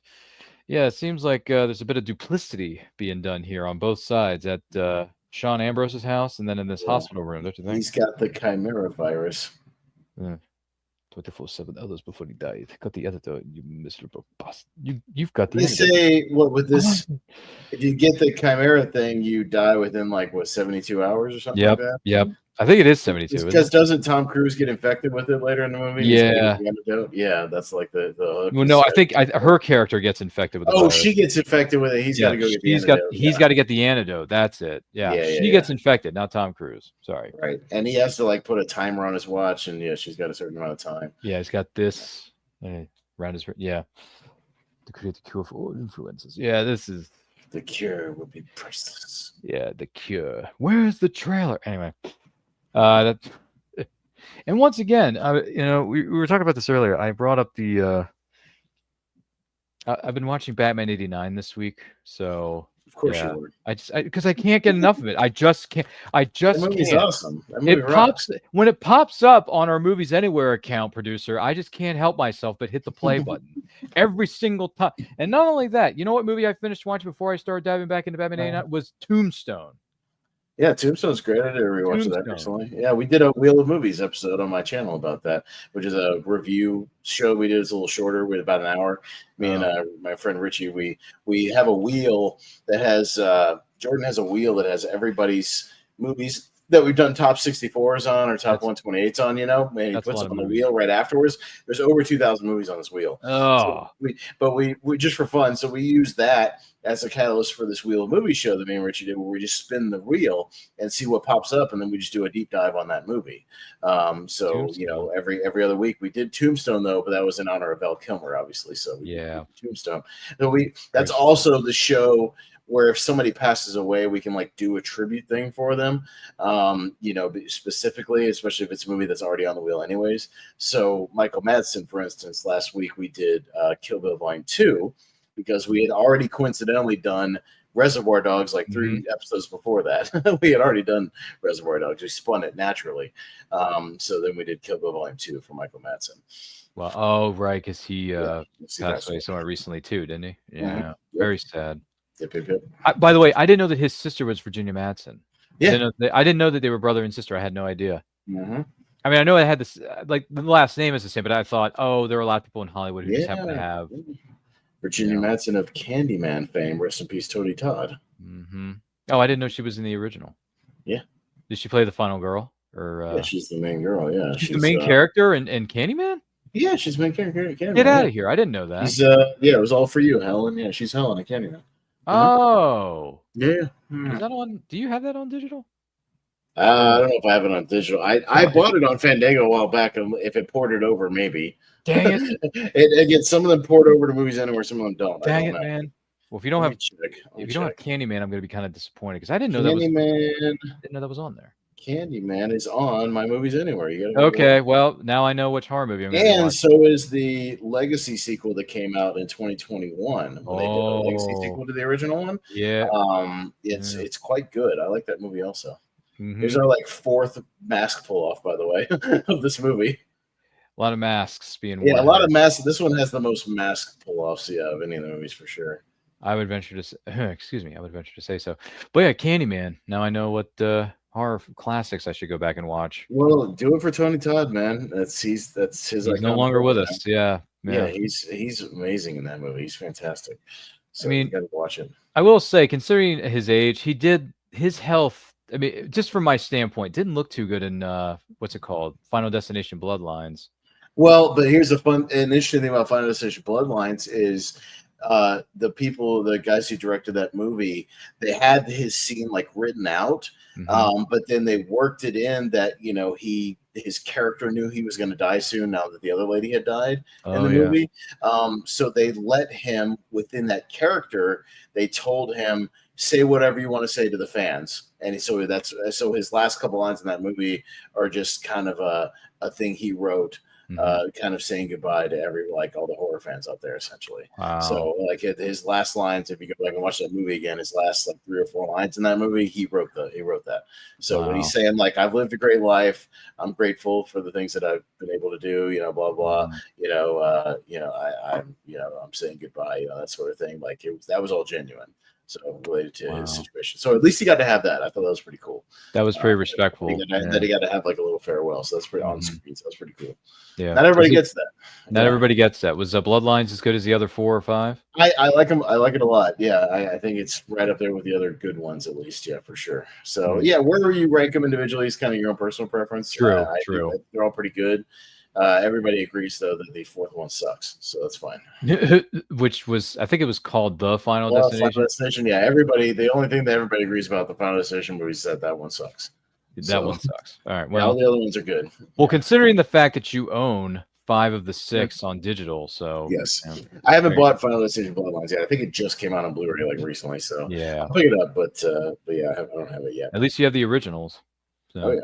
We can always go back and revisit it. By the way, Paige Turner's They Were Not says, hello there. Hello. What's up, Brendan? How you doing, brother? How you been, man? I hope everything's well in your neck of the woods. Once again, we are attempting, but not doing a very good job of it. Producer, where are you on this? We're attempting to comment and watch Mission Impossible 2. Yeah. We're talking about a whole lot of other you had one job. One job, producer. You had one job. No, I'm kidding. I'm joshing you. No, we're good. To keep us on track and tell us we're not talking about the movie. I was going to say, we're joshing you, producer. We look, if we like this movie a little bit more, we would. But this movie is... Listening to you guys talk about. Yeah, we're yapping about movies. So we're yapping about stuff that our producer really enjoys, which is cinema, right? You enjoy cinema, right? Oh yeah. Am I wrong? No, I'm right. Okay, so well, at least they're starting to set up the heist of the movie. The heist of the movie. Yeah. Yeah, we're at least gonna get a Mission Impossible-esque heist pretty soon. And Ving going over. Luther's running down. How we have a total of 40 seconds to get you and the cables out. Yeah, and of course they always got to run down like. You only have this amount. If you don't do this, this won't happen. This is your small period of time. Yada yada yada. There's always, what's it called? There's always a caveat to this stuff. Yeah, right? Yeah. There's always like a little. You got to hit it right at the right amount of time. Right place, right time. I think this is actually this scene is where the movie actually picks up a little bit. It just takes a little while to get there. It does. The movie I think picks up from here and gets a little better. So Nice now aerial we finally, shot, too. yeah, because we amp up the stakes a little bit. We finally get a heist. Top of the building. We get the action going a little bit. And So. we're at the top of the building, which is a huge ass building, by the way. Yeah. This is a big. I mean, they always do stuff like this, but still, this is a big building. He's gonna jump out of the helicopter like John Spartan in Demolition Man, with a cable. Yeah. Phoenix. Phoenix. Phoenix. Phoenix. You have violated. Send a money out to catch one, Ryan. I was gonna say, see, you have violated the verbal morality statute. Meanwhile, Luther, we're out of time. On the count, please, baby, open up the doors. Open up the doors. Open up the doors, producer. Come on. Override. Come on. I'm going now. Ethan, wait, I'm not ready yet. Yeah, slow-mo, producer, slow-mo. Yeah, of course. Come on. Open. Oh, he slides right in the vent. Right into the bloody vent. Oh, there it goes. Woo! Whee! Cuckoo for Cocoa Puffs, as one might say. But for those of you wondering, or at least attempting to keep us on track here, we are celebrating the 25th. Oh my gosh. What am I trying to say? 25th anniversary of Mission Impossible 2, directed by John Woo, who has an array of different action movies that he's made over the years. Starring Tom Cruise and company, joined by our good friends producer in the background and Austin 316. No, not that Austin 316, but still. Austin is here. And if you want to watch this movie along with us, Mission Impossible 2 more specifically, not the other ones, on your physical media or streaming service, you're more than welcome to do so. Do not forget to like and share this with your closest friends. And if you're watching this live or on Memorex, there's a throwback for you. Thank you for doing that. Let us know your thoughts about Mission Impossible 2 or some of your other favorite installments of the franchise, or maybe even outside of this franchise, because Lord knows Austin and the producers and I have gone way off base. But let us know in the comments. Austin, what is where are we at with this? We're about 109.15 or so. They're pulling the cable. Just pulled the cable back through the vent. Yeah, and there. And Tom Cruise is in. He's got to go run around the building. Yeah, he's in now. Yeah, he's got to make sure he doesn't get spotted by this security guy in the room here. Yeah, very small window here. Look at this. See that? Oh, there's his watch. Yep. Wait, what kind of a watch is that? Illuminator? Is that what it's called? What's that called? Yeah. I forget the name of the watch, but still, this is long before they started using something known as smartwatches. Yeah, smartwatches didn't come along until, I don't know. When was the first one made? 2010, 2015, something like that? I don't know. Although I do remember the Samsung commercial with all the pop culture references for that smartwatch. Do you remember that? Yeah. That was hilarious. You know, the Dick Tracy watch, the communicator from Power Rangers. Yeah, anybody remember the communicator from Power Rangers, Rhonda? You remember that? It was all the rage in the 90s, yeah. Mm-hmm. Yeah. I have an emergency situation. You know, how's it going? And then it actually had smartwatches on the Flintstones. Did you know that? There was a clip in that commercial where Fred says, "That's a secret agent, rock slash," and then the Jetsons obviously had it. What time is it? 8:29. Thank you. It's all right. You know. Oh, what's the name? We just watched Batman Forever. Remember, Val Kilmer had a smartwatch. He talked to Alfred. Oh, that's right. He boosted the Jag. He boosted the Jag? No, the other car. He boosted the Bentley? No, sir. The other car. So he had a smartwatch. He did have a smartwatch. Val Kilmer, I think, was the first Batman, at least in live action anyway, to have a smartwatch. How about that, producers? We're getting our fun facts straight. Considering the fact that movie just turned 30 earlier this year with Batman Forever. Oh, we're getting way too young for this business, producers. I'm telling you. Oh. And then in October, Predator 2 turns 35. Who'd have thunk? Which reminds me, I should probably do a rewatch of that here in the next couple of weeks. It rocks. Of Predator 2. I haven't seen Predator 2 in like forever. It's so good. I haven't seen it. It's bonkers, but like it's awesome. It's, to me, just think of it as a crazy 90s action movie and you'll have fun. And because that's what it is. It's just a crazy over the top 90s action movie, but it is a ton of fun. It's very entertaining. I gotta look that up again. Very, very entertaining. Good ensemble. Yeah, Gary Busey, Danny Glover, Ruben Blades, Maria Conchita Alonso, Adam Baldwin, Robert Davi, Adam Baldwin. Yeah, Baldwin's in it. Sanchez from License to Kill. Robert Davi is in it. Yes. Morton Downey Jr. Yeah, Sanchez. You know, where's Sanchez? Way this in my business, you prepare for the unexpected. Problem solver. I'm more of a problem eliminator. Such a good exchange in License to Kill. That's a good Bond film right there. That's granted that's during the Timothy Dalton era of it, but still, I think it's underrated. Those two, Living Daylights, License to Kill. I think they're good. Yeah. I own them on DVD. The question is, how many of them? Sorry, I'm going through stuff. Subtitles. Oh, and Ving Rhames is the connecting. Ving Rhames is the connecting thread through all 8 movies outside of Tom Cruise. Yeah, he's the one. He's in all of them, right? Yeah, he makes a cameo at the end of Ghost Protocol. I was going to say because he makes a cameo at the end of Ghost Protocol. Yeah, we don't see him until the end. Technically, he's in all of them, though. He is in all of them. Every single one.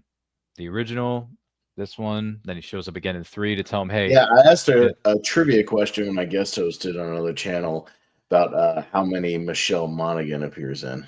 Ooh, that's a good trivia question. Let me see. Because I still know the answer. Hold on. 3, 4.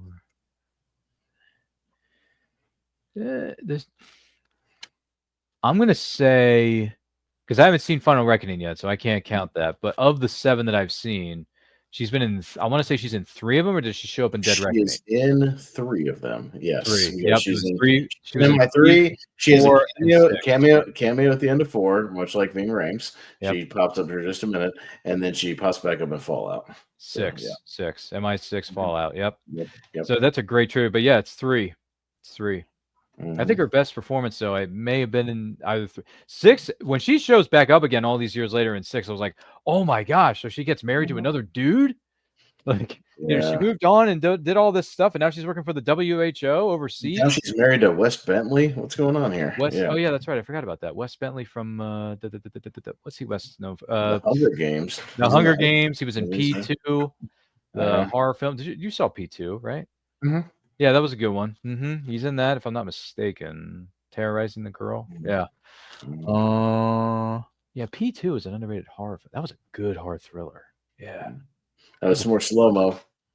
I gotta go back. I gotta go back and see if P2 is available on streaming. It probably is on Tubi. It's probably on Tubi. I gotta Google that. But still, Careful, Wes Bentley is a good actor. But yeah, she's married to Wes Bentley. And I'm like, hey. Don't handle his viruses. Wait a minute. Wes Bentley is in a Mission Impossible. No, he's not in Batman v Superman. No, that's Scoot McNairy who plays Jimmy Olsen. McNairy. Yeah. Yeah, that character gets wasted pretty quick. Oh gosh. No, Scoot McNairy plays the guy in the wheelchair. Oh no. Well, I forget the actor who plays Jimmy Olsen and Baby.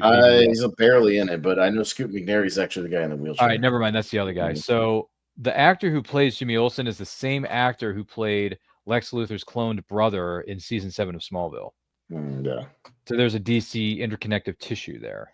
I saw something to where there were some Smallville people that popped up in the new Superman movie. I saw in the credits, but I didn't immediately recognize them. I like not playing the same characters, obviously, but what's his name who played cameos. Luthor on Smallville? Michael Rosenbaum. Yeah, Rosie. I saw his name in the credits, but I don't know who he plays. It's like actually, it must just be a quick cameo, quick extra thing. Yeah. Yeah, like I said, I'm gonna see the movie. I'm gonna take a look and see which Smallville or any other DC veterans show up. I know Christopher Reeve's son pops up as a newscaster. Now here's the thing, Ryan. John Woo also loves Broken Glass. He's a big fan of Broken Glass. There's a lot of broken glass in Hard Boiled when you watch that. To keep it on track, windows getting shot out and all kinds of stuff. Yeah, so he likes that stuff.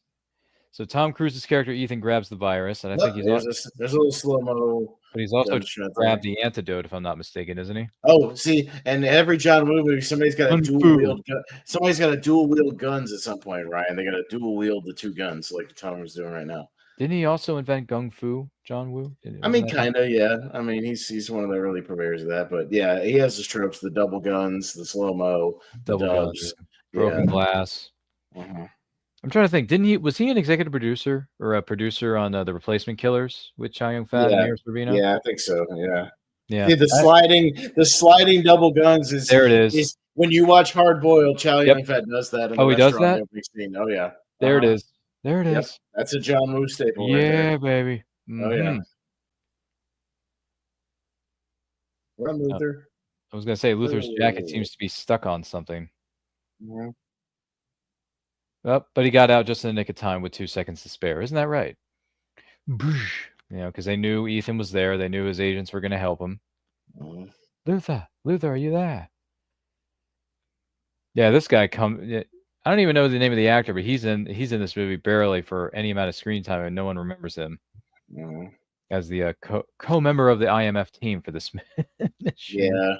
The guy, the extra, team member that nobody gives a shit about, that never comes back. John Rhys Meyers becomes that in MI3, but MI3 to me has a really good team, man. Ving Rhames, John Rhys Meyers, Maggie Q. Hello. I mean, Maggie Q doesn't seem to age, does she? I was trying to see who the other guy, the helicopter pilot guy, was. I was looking up on IMDb and see. Yeah, I what forget his name. I forget his name though. Yeah, I'll look it up. It's forget his gosh darn name. Let's go to the plot. But yeah, Ethan is kind of stuck between a rock and a hard place here because he's trying to helicopter pilot Billy is his name. So who plays Billy? Billy is John Polson. He's an Australian actor. Oh, John Polson. Okay. Yeah. You know the hardest part. He runs a short film festival called Trop Fest. No kidding. Yeah. He's done some movies here and there. Mostly TV. He's mostly a TV guy.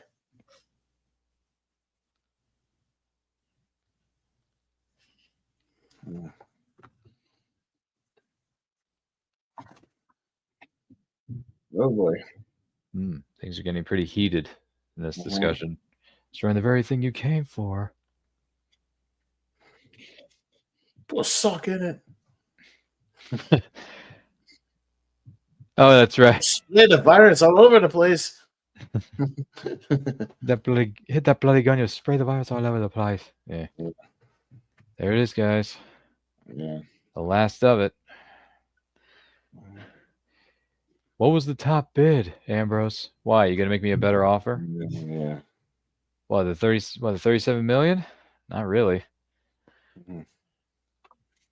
Somebody has been slipping you our mail. Bad girl. But not, yeah. He's good at playing this villain, isn't he? Yeah, he's all right. Oh, he's got Nia Hall. That guy looks like Glenn Powell, the blonde guy. Yeah. But obviously, it's looks not like him. 2000 era Glenn Powell. He looks. Yeah. a lot Anybody like else him. know who he is? Yeah, who is that? He looks exactly like Glenn Powell. Holy crap! I just realized that. If it wasn't for you, she wouldn't be here if it wasn't for you, Hunt. He's got that thick accent of his. It's like how Homelander guy Anthony Starr looks exactly like Bradley Cooper. Exactly. From this moment, you are exactly responsible for what happens to her. If you're looking at your gun barrels, I just advise you to pick up the injection gun and bring it to me. Balls in your court, Hunt. Uh-oh, he's got the virus. Oh, yeah, he's like, no shit. I know she's in the building. Yeah. Naya's in the building. Do you copy? Thank you. I know that. Yeah, I know that now. Thanks. Yeah, how did he finish again? Dead last? Oh yeah, he had a good day though. Thanks. Yeah. Happy Gilmore. Which didn't Happy Gilmore 2 drop this week? It dropped today. Today? Yeah. You excited? So I'm not going to be able to watch it till tomorrow night. But I'll watch it tomorrow night. Are you excited? Yeah, I mean, I'm excited but trepidatious. Comedy sequels, especially ones that come, 35 years later, years after the original. I'm always a little skeptical on, only because I wonder, a lot of them played member berries, with the original and just recreate the scenes from the first one. Yeah. So we'll see. And it does have 2 wrestlers in it though, so I'm excited. Oh, really? That. What wrestlers show up? Becky Lynch and MJF are both in it. Yeah. Oh, jeez. Yeah. MJF from AEW plays one of his kids, one of his sons. Yeah. Becky Lynch and MJF. Wow. Yeah. Wait a minute. MJF plays one of his kids? Yeah, plays like his oldest son or something. Oh my gosh! Really? Yeah. If you look at the trailer, he's the son that's always like lifting weights and shit. He's the one that's like all pumped up. Oh, okay. Yeah. Wow. And Becky Lynch shows up from WWE. She's in there somewhere. Yeah. So she's the man, which that is such a weird moniker. I'm sorry. I mean, I'm gonna watch it tomorrow. See what it is. I don't put too high expectations again because Yeah. these sequels that come out just decades later. Yeah, I wonder. Like I haven't seen the movie, so I don't know. But like, is he gonna fight Drew Carey because he's the Price is Right host now? You know what I mean? Like, I wonder, if they're just gonna like play the hits, Or maybe the plot's going to be exactly the same. Shooter McGavin shows up after all these years wanting revenge, and then they go on tour. Yeah, I don't know. Yeah, like I haven't watched a lot of the material, so I want to go in fairly fresh. But yeah, so we'll see. Oh, she injected herself. For dramatic effect, Nia Hall just injected herself with the deadly virus, and now she has less than 72 hours to, or 23 Oh no, hours. she has 20 hours. Yeah, so 23 actually, or 20. Yeah, he's got 20 hours. He said his watch a minute ago. Yeah, 20 hours to live until she's dead, and he has to get the antidote in her system, right? So, we gotta go. Broken glass. You know what I always wonder in these movies, Ryan, is when do these people in these movies sleep? That's a great question. Producer, you have any thoughts on this one? No, I mean, it's always one of those things that like in movies where I'm just always like, have they slept in like a week? Like, what the hell is going on here? Like, there's no way they laid in a bed and slept because Tom Cruise obviously right here. When was the last time he slept in this movie? Maybe a couple days ago. And now he's got 20 hours. He can't sleep in the next 20 hours, so he should be exhausted by the end of that. Unless he's just constantly taking Adderall or something, he could be. Could be one of the two. Yeah, no, producer, do you know why movie characters don't sleep? Any ideas? I don't know. I think they're immune to sleep. They don't have to. Are they immune to it? They're in the movie. They're in the movies. You don't have to sleep in the movies. Is that what it is? Movie magic. Movie magic, producer says. All right, we'll take your word for it. I mean, a little Hans Zimmer score right here. It's not bad.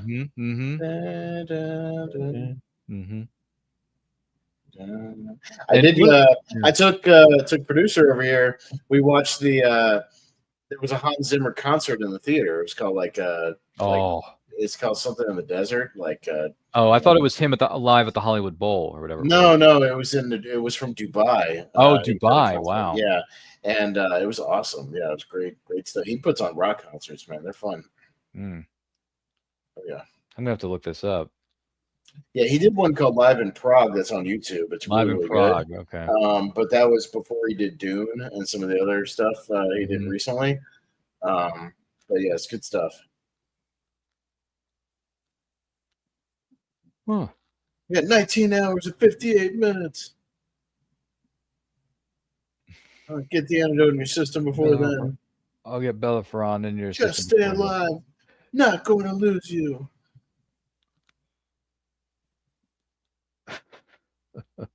Dramatic effect. It's called dramatic effect. Slow-mo dual guns. Slow-mo running with the dual guns. Right, Ryan? Here's John Woo. John Woo is Sparks going off. Fire going off. Yeah. Black suits. Yeah. He's got to do it. Everybody's got to be wearing black in the scene.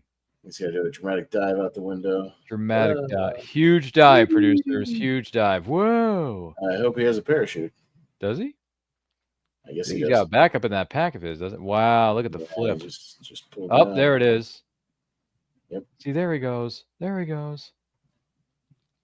So go get him. There's no way I'm going in there. Unless you want me to come out like you, cactus butt. Sorry, that's a line from TLK. Lion King, random stuff. All these lines. So we got our see, it's the next day. He definitely hasn't slept. So it's the next morning. I haven't slept.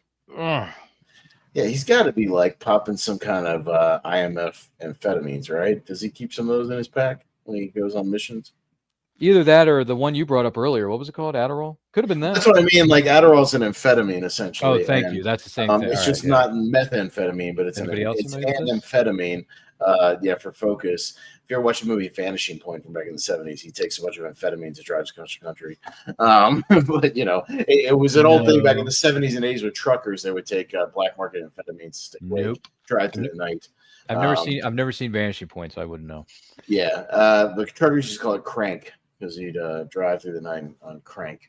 But I've only taken Adderall once, and it was a disaster. It wasn't a pleasant. I take it wasn't a pleasant experience back. Yeah, no, I tried it one time when I was exhausted. My roommate had it as a legit prescription, and he let me borrow one. And they're the tiniest little tablets. I mean, they're really tiny. They're like half the size of an ibuprofen, and like you're just buzzing all day. Like your mind is just racing, and like you get a lot done. I mean, you do like productive stuff. You're running around, but like you also, it's a bizarre feeling. It's just like you're just like on edge like the whole day. It's very crazy. And then when you come off of it, you kind of crash. So you have to make sure you're like going to sleep. That's why people get hooked on it, Ryan, is because like they want to keep going. So they pop another one, pop another one, pop another one. You know, they don't want to crash. So they just keep going. Oh, wow. Yeah. I only tried it once. It is not for me, but I get that some people actually need that kind of stuff. But you know, it's bizarre. Just be careful with certain things, ladies and gentlemen, and please use them as directed. Use in moderation, use as directed, yes. Use as directed from Price is Right. That's one of the things I remember hearing a lot during my Bob Barker years. Right. And we miss you, Bob Barker. He's no longer with us, but hey, your performance in Happy Gilmore is always going to live on. And yes, I think I own that movie on DVD. If not, it's somewhere. Oh, yeah. Yeah, I think it's on DVD in my collection somewhere because I got the 2 double feature Adam Sandler special edition of Billy Madison, Happy Gilmore. I think, I'm pretty sure I have both of them still. But yeah, they're lying around. I have a Blu-ray that's the same double feature. Just is it? Blu-ray. Yeah.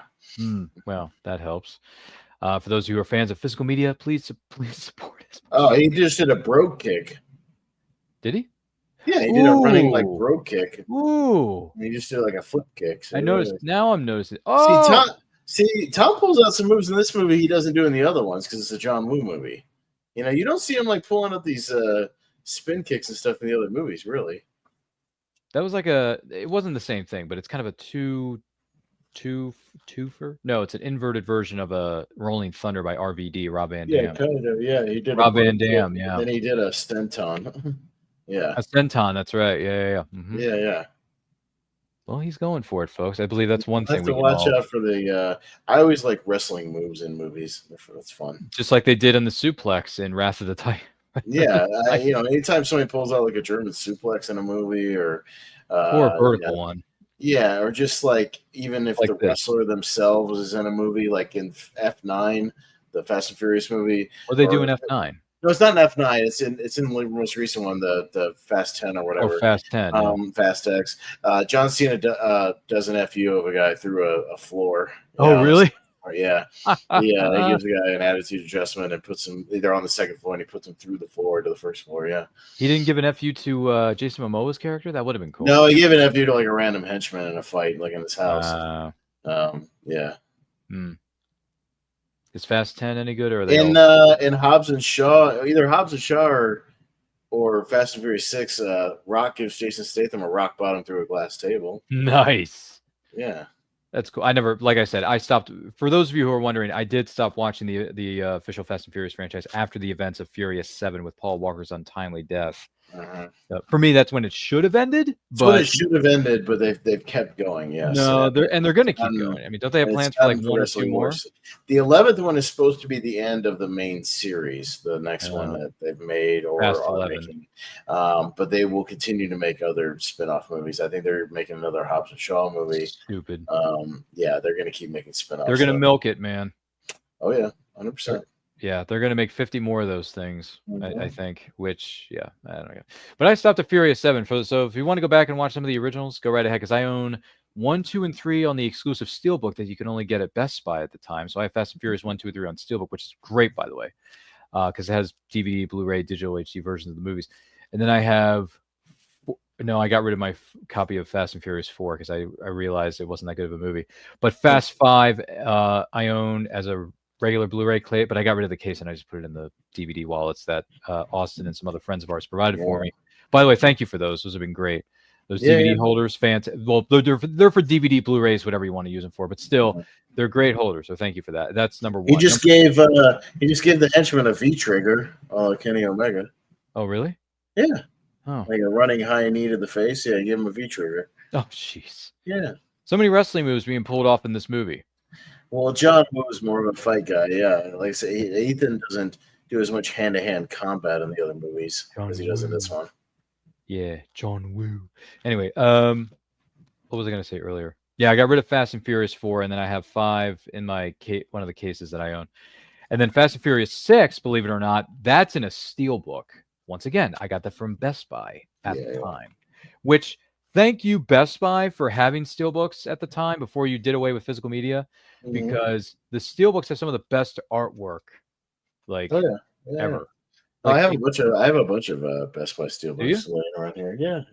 How many do you own in total? Like 50 or 60 of those things? I'd have to go through and actually how many? Pop them out and count them up. But I've probably got a decent amount of well, not just those steelbooks. Grove did some steelbooks. Target used to do a few steelbooks. Target, yeah.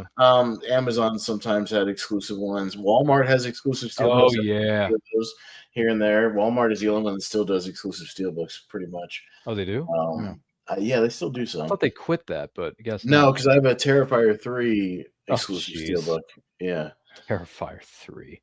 Mm-hmm. Oh boy, isn't that the one with the silly clown mask, or the guy who looks like a clown? It's Art the Clown. Don't you call him silly? He'll murder you in very horrific ways. Are you serious? Oh yeah. Oh, I'm sorry, producers. I just have no interest in seeing the Terrifier. Oh, here's the birds. Yeah, Birds. You see that, producer? We got doves. Birds and guns. Birds and guns. Yeah. Lots of doves, though. You know, he just did the Marshall. He just did the Law from Tekken backwards kick. By the way, I noticed the wires on that one. Well, yeah, that was wire fu. But he, martial law and Tekken 3 and stuff. Like he just kick to that guy. Well, I don't know if I played Tekken 3, but I do remember playing Tekken Tag Tournament for PlayStation 2. Well, no, he does it in that one too. Yeah, I just mean the law character, the Bruce Lee character. Oh, right. Yeah. That backwards kick thing, that flip kick. Did you ever beat the Tekken Tag Tournament on career mode? Yeah. Because I had it on PS2. Yeah. Yeah, same here. I just never beat the career mode. Tekken Tag Tournament on PS2 was cool because they had a bowling thing on there too. They had Tekken bowling. I didn't know that as a separate game. Yeah, I forgot about that. Mm-hmm. Wow, there was Tekken bowling on that. We are getting a speaking of wrestlers as well. We're getting a new Street Fighter movie being made. Yeah, I heard. They have a cast? Several wrestlers are going to be in the movie. Roman Reigns is going to play Akuma. They are eyeing Cody Rhodes for Guile, possibly. So, there's your dove right there. There you go. Fire and doves. Doves and fire. Doves. And there he is walking through the fire. Walking. It ain't a job movie without doves and fire. And slow-mo with the eyes. You notice that, producers? Look at the eyes. Mm-hmm. Look at the eyes. Run that bastard down. Yeah, they're working on another Street Fighter movie. It's coming either next year or the year after. It's coming. You know what I'm looking forward to with that? I want to see what the trailer is going to look like. I want to see the trailer. The trailer for Mortal Kombat 2 looks pretty good. Yeah, dude. The fact that Dredd himself, Carl Urban's playing a washed-up version of Johnny Cage and not like a young up-and-coming version of him. Yeah. That's going to be way different than what we got in 1995. So I'm David Dastmalchian is playing M. Bison. Who is? David Dastmalchian. Oh, okay. He's been in a bunch of horror movies, but if you know Dark Knight, he's the guy that Two-Face interrogates in the alley in the Dark Knight, the red herring guy. Oh, it was like Harvey Dent keeps going, let's go again. Let's go again. Yeah, he keeps yeah. Oh no, like that guy. Yeah, that's David Dastmalchian. He's in the Ant-Man movies as well. He's one of the crew. Oh, that's right. Movie. Yeah, he was also in the Suicide Squad. Yeah, he was the Polka Dot Man in the Suicide Squad. Yeah. Jason Momoa is going to play Blanca. Jason Momoa is playing Carlos Blanca. Charlie. Roman Reigns is Akuma. Yeah, we don't know who Guile is, but I know Cody Rhodes was rumored that he was at least auditioning for it, so we'll see. Jeez. There's some unknowns throughout the movie. But 50 Cent might be playing Balrog. So wait a minute, 50 Cent Jackson's gonna be playing Balrog? Yeah. Man, why can't you get what's his face? Get Bobby Lashley. Get Bobby Lashley to play that. Come on, man. Isn't Bobby Lashley still wrestling for AEW? Yeah, get him in there. Yeah. Get Bobby Lashley to play Balrog. I could see him pulling it off. Yeah. So they've got some. Wait a minute, who's playing Chun-Li? Chun-Li is being played by. Is Kristen Crook coming back? It's a lady named Kalina Liang. Again, I don't know some of these actors. Some of them are. Yeah, they've got. Hiroki Goto, who's a wrestler, is playing E Honda. He's a Japanese wrestler. Oh. Yeah. Okay. So I feel like this is going to be more like a WWE meta version. They've got a Bollywood actor playing Dalsim, so that makes sense. Yeah. Andrew Koji is playing Ryu. Noah Centineo is playing Ken. Who's playing Cammy? I don't think there is a Cammy yet. So no, there's no Cammy yet. But Cody Rhodes is all but confirmed to play Guile, so that's pretty cool. Do you think they can get Stacy Keibler to play Cammy to replace Kylie Minogue from the original? Kylie Minogue, yeah. Remember that? You remember that debacle? Yeah. I mean, don't get me wrong. Kylie Minogue is a drop-dead gorgeous woman, and she was, fine for what she was given for Cammy. But at the same time, it's like she's not really an actress. She's a musician, which is fine. But and she was pretty in that movie, so I kind of had a crush on her. Sorry, producer, I'm being too blunt. But what Stacy Keibler could potentially play, we could get her out of retirement, right? She's retired from wrestling, but she, she's still in great shape though. So the director is Kitao Sakurai. I don't know who that is. I gotta look up the see what has this guy done or person? Well, let's find out. Directed some episodes of Twisted Metal. So he's directed Twisted Metal. That's a new series. Directed almost all the episodes of the Eric Andre show. Oh, jeez. Directed Bad Trip with Eric Andre. So he's an Eric Andre guy. His most recent stuff, he's directed a bunch of episodes of Twisted Metal. So, yeah. Stop mumbling. Which is a key scene. Laugh stamp. I'm surprised, right? We don't have a lot of time. You got to say it now. Have you got to say it now? Say it now. Do it. Hear me. I'm here. How about giving us a big smile? No? What are you doing? Get down on your knees. Get down on your knees, you fool. Yeah. Dougray Scott really embraces his role as the villain in this movie, I gotta tell you. Yeah. But yeah, I did a I'm trying to think of was this on a streaming service or was this No, it was on YouTube for free because Street Fighter the original is free with ads on YouTube right now. So I rewatched Street Fighter and I'm like, yep, it's a fun movie back in the day. I wonder who they're gonna get for this reboot. Or is it a remake? I think it's a remake. No, it's not him. I think it's a reboot. Hey, I know that bandaged up injury. Of a finger, I would say.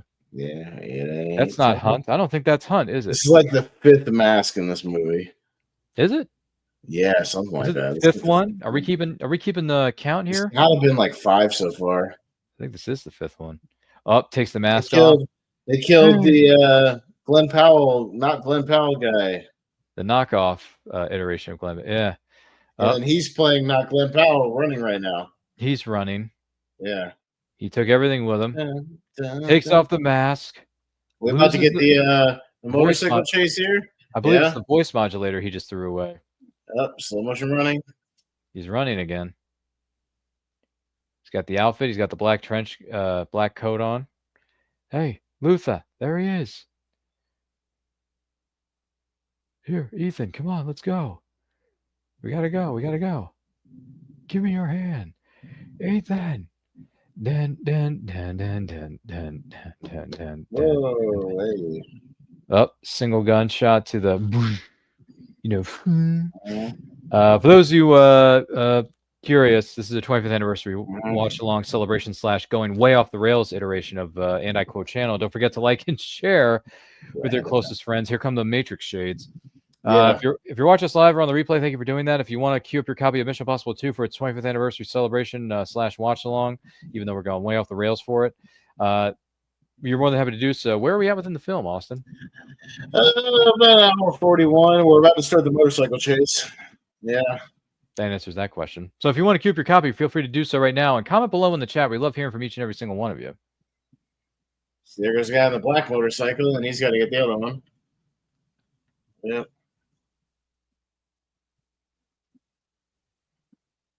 I feel like this is. I mean, even though it's John Woo's style, it's very Matrix heavy with all the black and the slow mo. Well, yeah, that's well, obviously, yeah. All the black, the slow mo, the motorcycle chases. Oh, I mean, 100%. I don't think there were any motorcycle chases in the Matrix, or at least very few of them. But still, Not in the first one. In the second one, though. Second one though there was, but not in the first one. Luther, clear the bridge for me. Hunt's heading for the bridge, coming in at 12 o'clock high.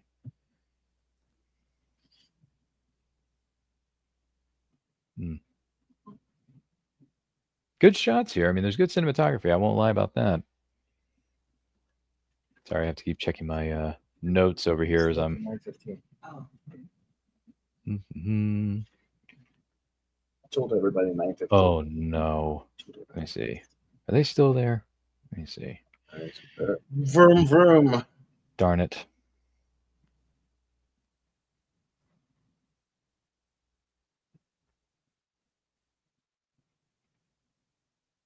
That was some wire work. I think there's a good portion of that in these sequences, isn't there? Yeah. It's a good shot.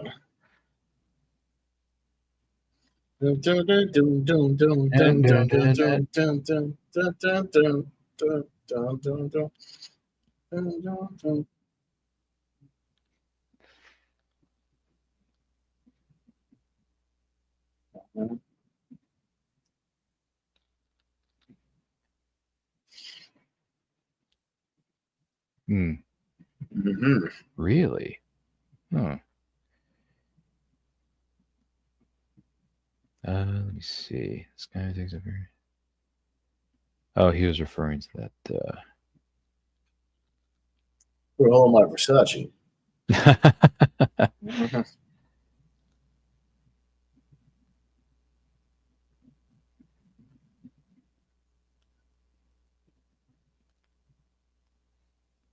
It's good shit. It's good stunt.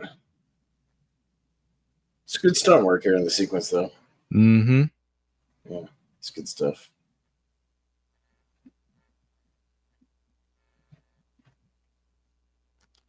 Oh, really? Story. That's one thing Mythbusters busted, though. Ryan, is you can't shoot a gas tank and make it blow up. Yeah, well, there's that too. That happens sometimes. Like, oh well, this can blow up, but that can't, and then we can use this for this, but not. Well, but they not the other way. tried it with they filled up a car gas tank, like junk cars or whatever. They shot it with all kinds of bullets, and it doesn't work. Can't blow up a car by shooting the gas tank. Can't do it.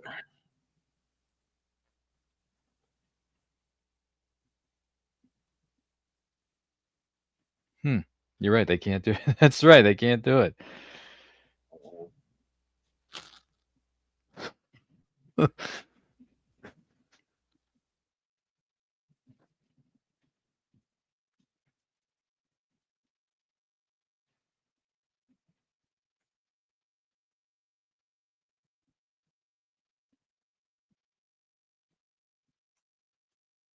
Mm-hmm.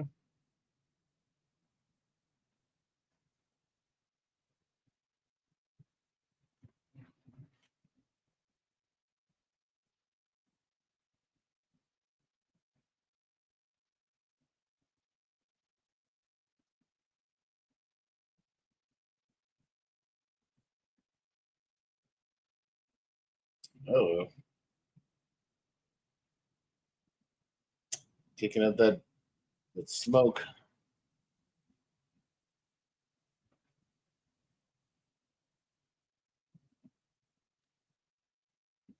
Oh no! Oh.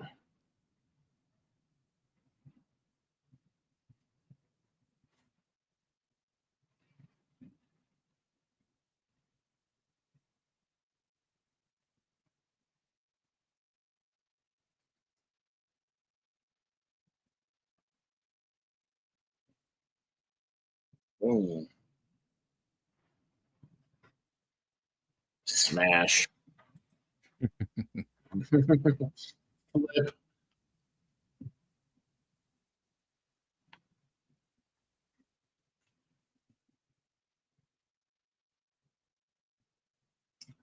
It's a good start. There are some good stunts in these sequences. I'm telling you. John Woo doesn't mess around. He knows what he's doing. Sliding around on the side of the motorcycle. Yeah. Oh yeah, and the gunplay and Yeah.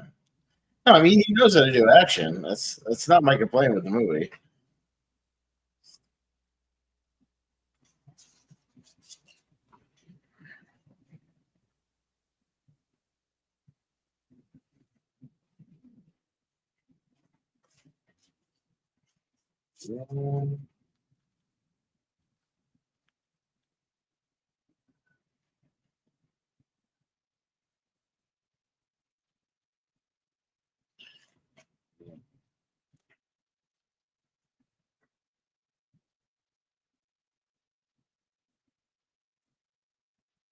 Boy, he might have caused an accident here. Man, he's driving pretty recklessly.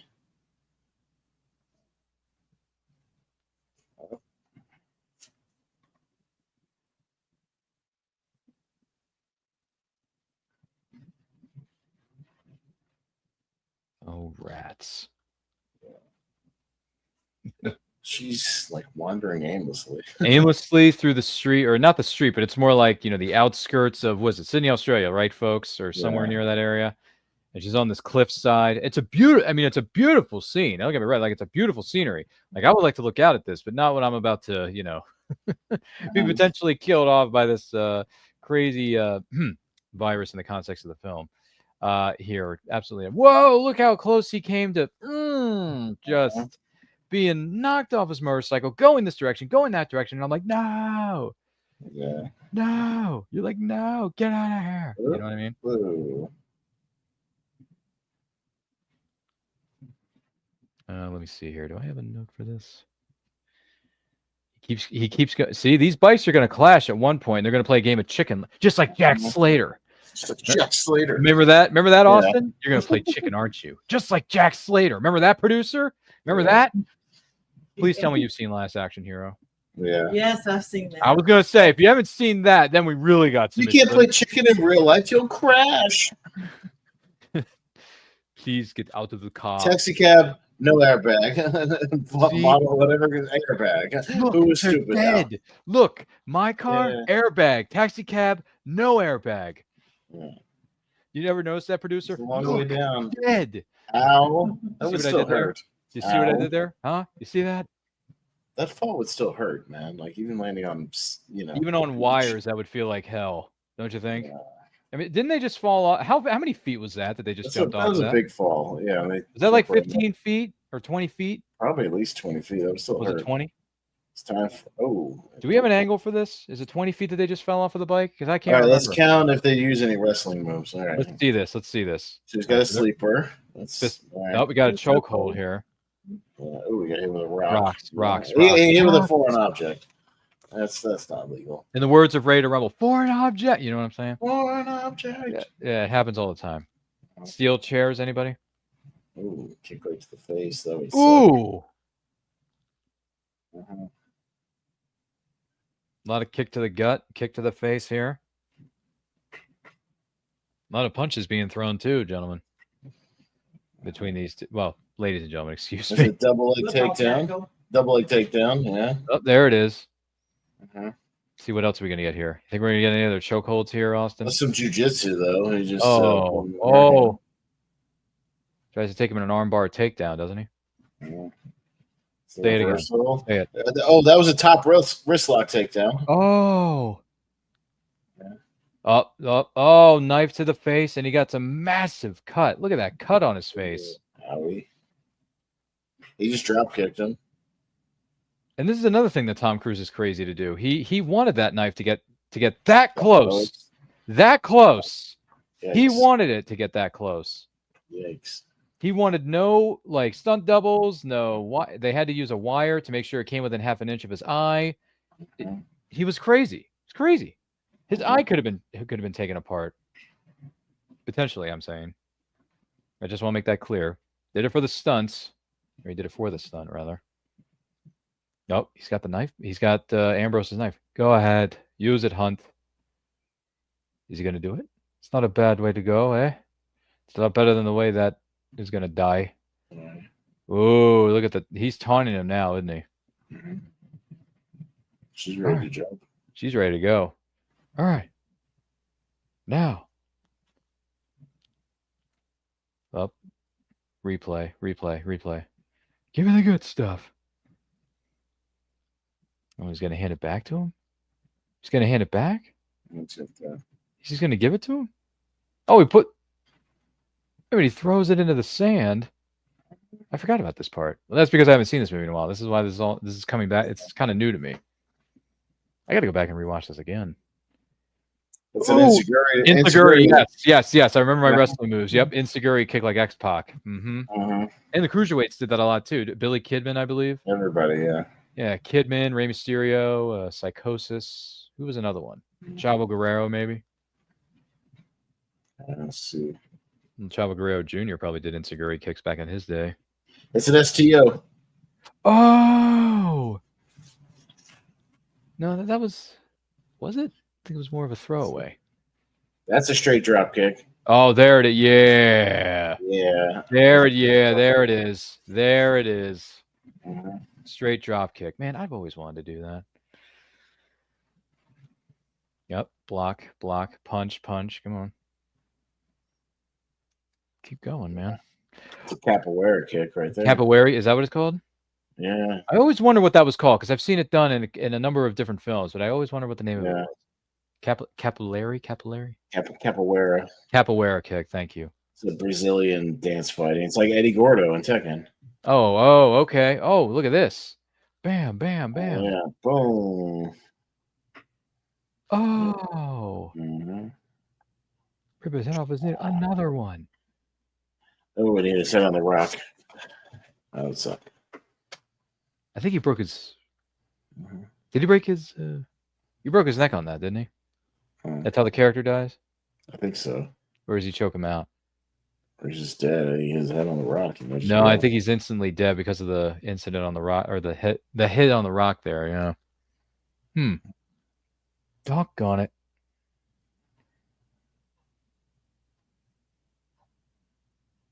Well, they found Nia, didn't they? Yeah, he's got to get the antidote. He's got to get the jacket. Oh, there it is. That's the antidote, or one of them is. And Luther's coming over to get him, right?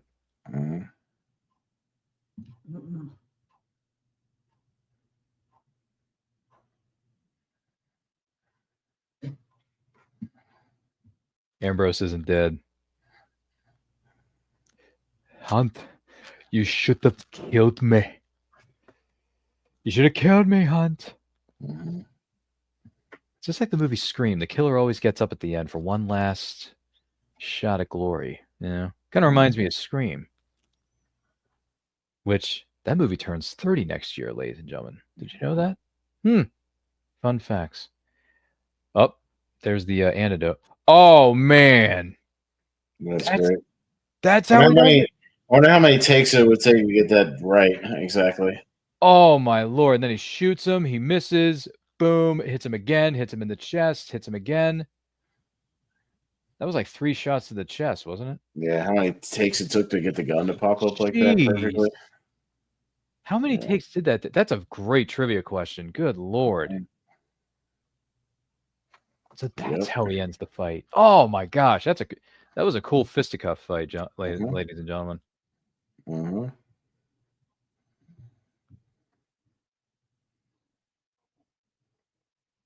Give her the antidote.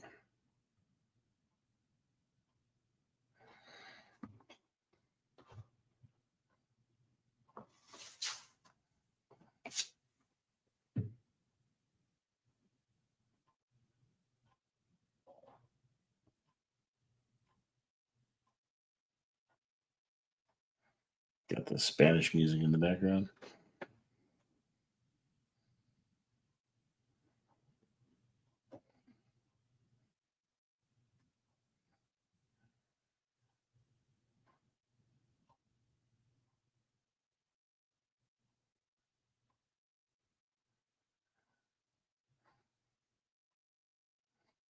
It's supposed to bring us a living sample.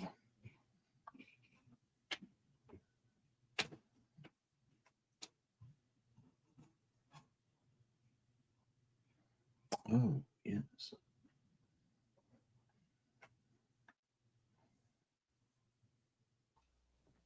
As for Miss Hall, in light of her efforts, criminal record will certainly be expunged. Wiped out. I'm assuming you approve of this, Mr. Hunt. I do. No, by the way. Any idea? I don't know. Not exactly. I think she's on holiday. So, what are your plans, Mr. Hunt? I don't know. Some sort of vacation? I'll let you know where I'm going. Mm-hmm. You don't have to do that. It wouldn't be a vacation if you did. Mm-hmm. Oh, look at these slow-mo sequences in the park. Yeah. Oh, by the way, let me see. But what? Random Rick Reviews says there are 17 Mission Impossible movies. There's not 17, there's 8. I don't remember or know the plot to any single one, but I watched them all, but I liked most of them. Smiley face emoji. Yeah, right. That's very, yeah. Nice try there, Rick. But yeah, there's been 8 movies. I've seen 7 of the 8. So Mm-hmm. so have to see Final Reckoning. But it's funny that you think there are 17 of them, even though there's clearly not. No, I think he's joking. So I think he's just messing around. Like Tom Cruise is going to make these movies till he dies. Yeah, well, now he's saying he's going to make sequels to Top Gun Maverick and Days of Thunder. So. Yeah, well, he wants to make a space movie too. Oh, really? What's the space? He wants movie? to make. Well, he just wants to make a movie where he literally wants to go into space and shoot some stuff. Well, that's and have like real space stuff in his movie. Yeah, I think that's kind of impossible. They're never going to do that. With him and Christopher McQuarrie doing it, I don't doubt him. I'm just saying. I don't think it's going to happen. Though, never say never. Well, I mean, Tom Cruise has done a lot of crazy stuff in his life, but I don't think that's going to happen. You can't get into space. It's too much money, too much energy, too much. He's 60. He can't. It's too old. He's too old. No, he's not. It's not too old. Can't do it. Have you seen him? I have seen him. He looks really good for his age, respectively, but I don't. I guess you haven't seen the stuff he does at the end of Final Reckoning, then. That's true. I haven't seen Final Reckoning, so that's my problem. Oh, Kevin Yeager did the makeup effects. He does makeup effects for a lot of horror movies. Kevin Yeager does. Oh, really? So that's cool. Yeah, I just saw that. Notice that credit. I forgot about that. Mm-hmm. Well, ladies and gentlemen, considering the fact that we've gone off the rails 98% of the time during the course of this film, This is a Metallica song that's on the soundtrack. It's a good song too. It's called "I Disappear." It's a really good song. Go watch the video. The video is great. Is it? Oh yeah. All right, I'll have to go on YouTube and watch that here in a minute. But I will. Well, but we have there for me. We're gonna be this video rocks. We're gonna be serenaded by Austin here, and the producer's wondering, "What are you doing?" She's like, "What are you doing?" But we have come to the end credit sequence that Austin loves so much because he loves the music in this movie. Maybe not so much the movie as a whole, but I am curious though. Now that we've reached the end credit sequence of Mission Impossible 2, what are your overall thoughts on this movie, Austin? Scale 1 to 10, what are you going to specifically give it? And if someone wants to know more about you and incredible things you guys are doing over there, and as we say, save the best for last, where can they find it? But first things first. Stuff like that, you can't help but kind of judge it along with the other Mission Impossible movies. And to me, stuff like Ghost Protocol and Fallout and whatnot are like kind of 10 out of 10s. I like MI3 a lot. I think that's like a 9. So I think those are like kind of some of the high points of the series. This is definitely like the low point of the series for me personally. But again, I don't think it's like overall a bad movie. I've just, like I said at the beginning, I think it's not a great Mission Impossible movie, in the sense that if you watch, Fallout or Rogue Nation or any of the Reckoning, and then you went back and watched this, you'd be like, this doesn't feel like any of these other movies at all. And that's because, it's a John Woo movie. It's a John Woo movie with Tom Cruise that happens to be with the Ethan Hunt character. You see that all over it, the dual wielding guns, the gunfights, the more of the martial arts, things like that. It just doesn't feel like it's more about the heist and the espionage and whatnot. It's just more about the action. I still think it's a decent movie overall. I'll give it a 6 out of 10. I think it's just in kind of positive territory. Again, it's still watchable. I'll still watch it occasionally, but nowhere near the other ones. But it's still all right.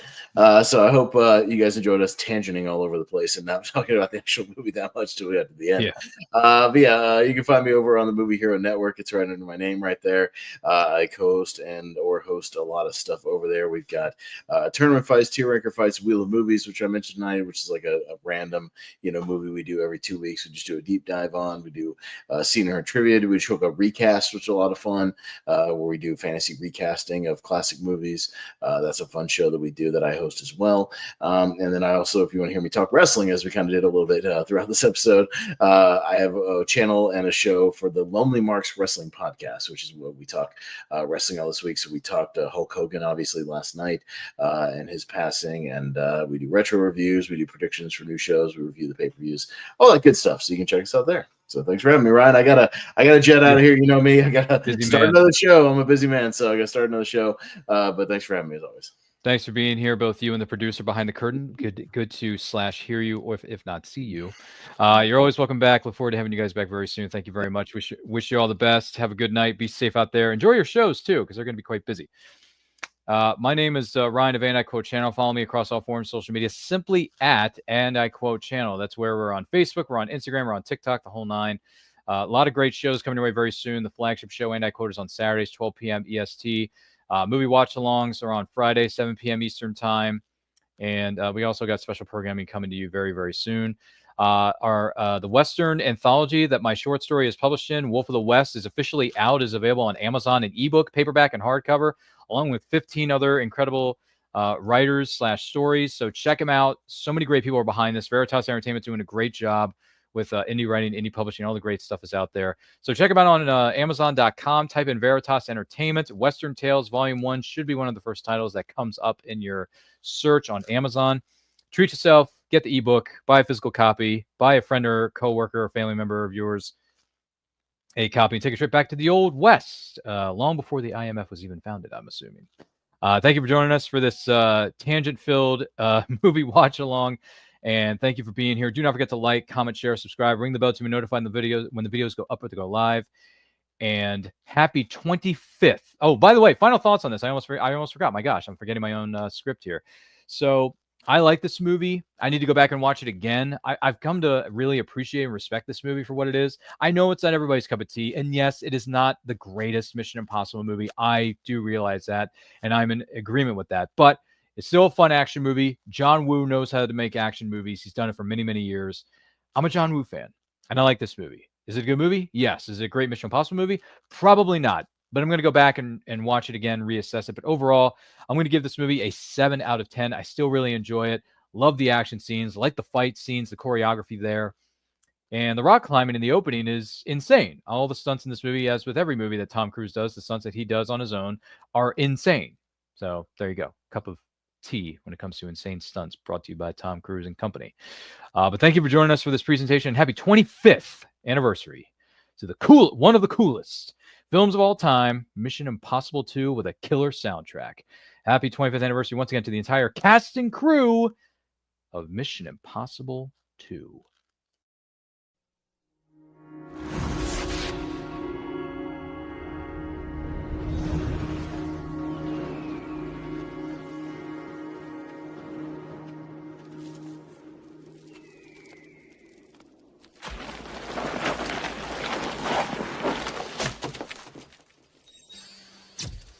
Agent located.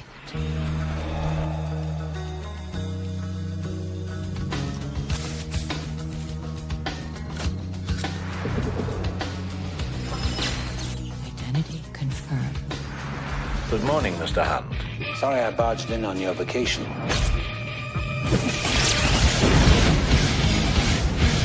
Well, Mr. Hunt, I don't quite know where to begin.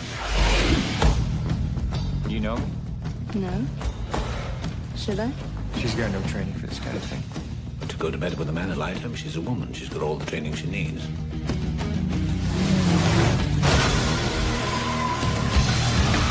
Welcome to Australia, mate. This ain't funny. The mother of all nightmares is on the loose. I don't think I can do it. I mean, it'll be difficult. Very. It's not mission difficult, Mr. Hunt. It's mission impossible.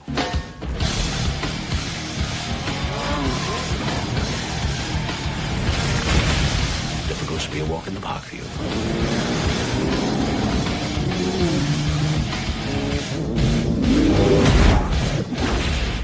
You gotta be kidding.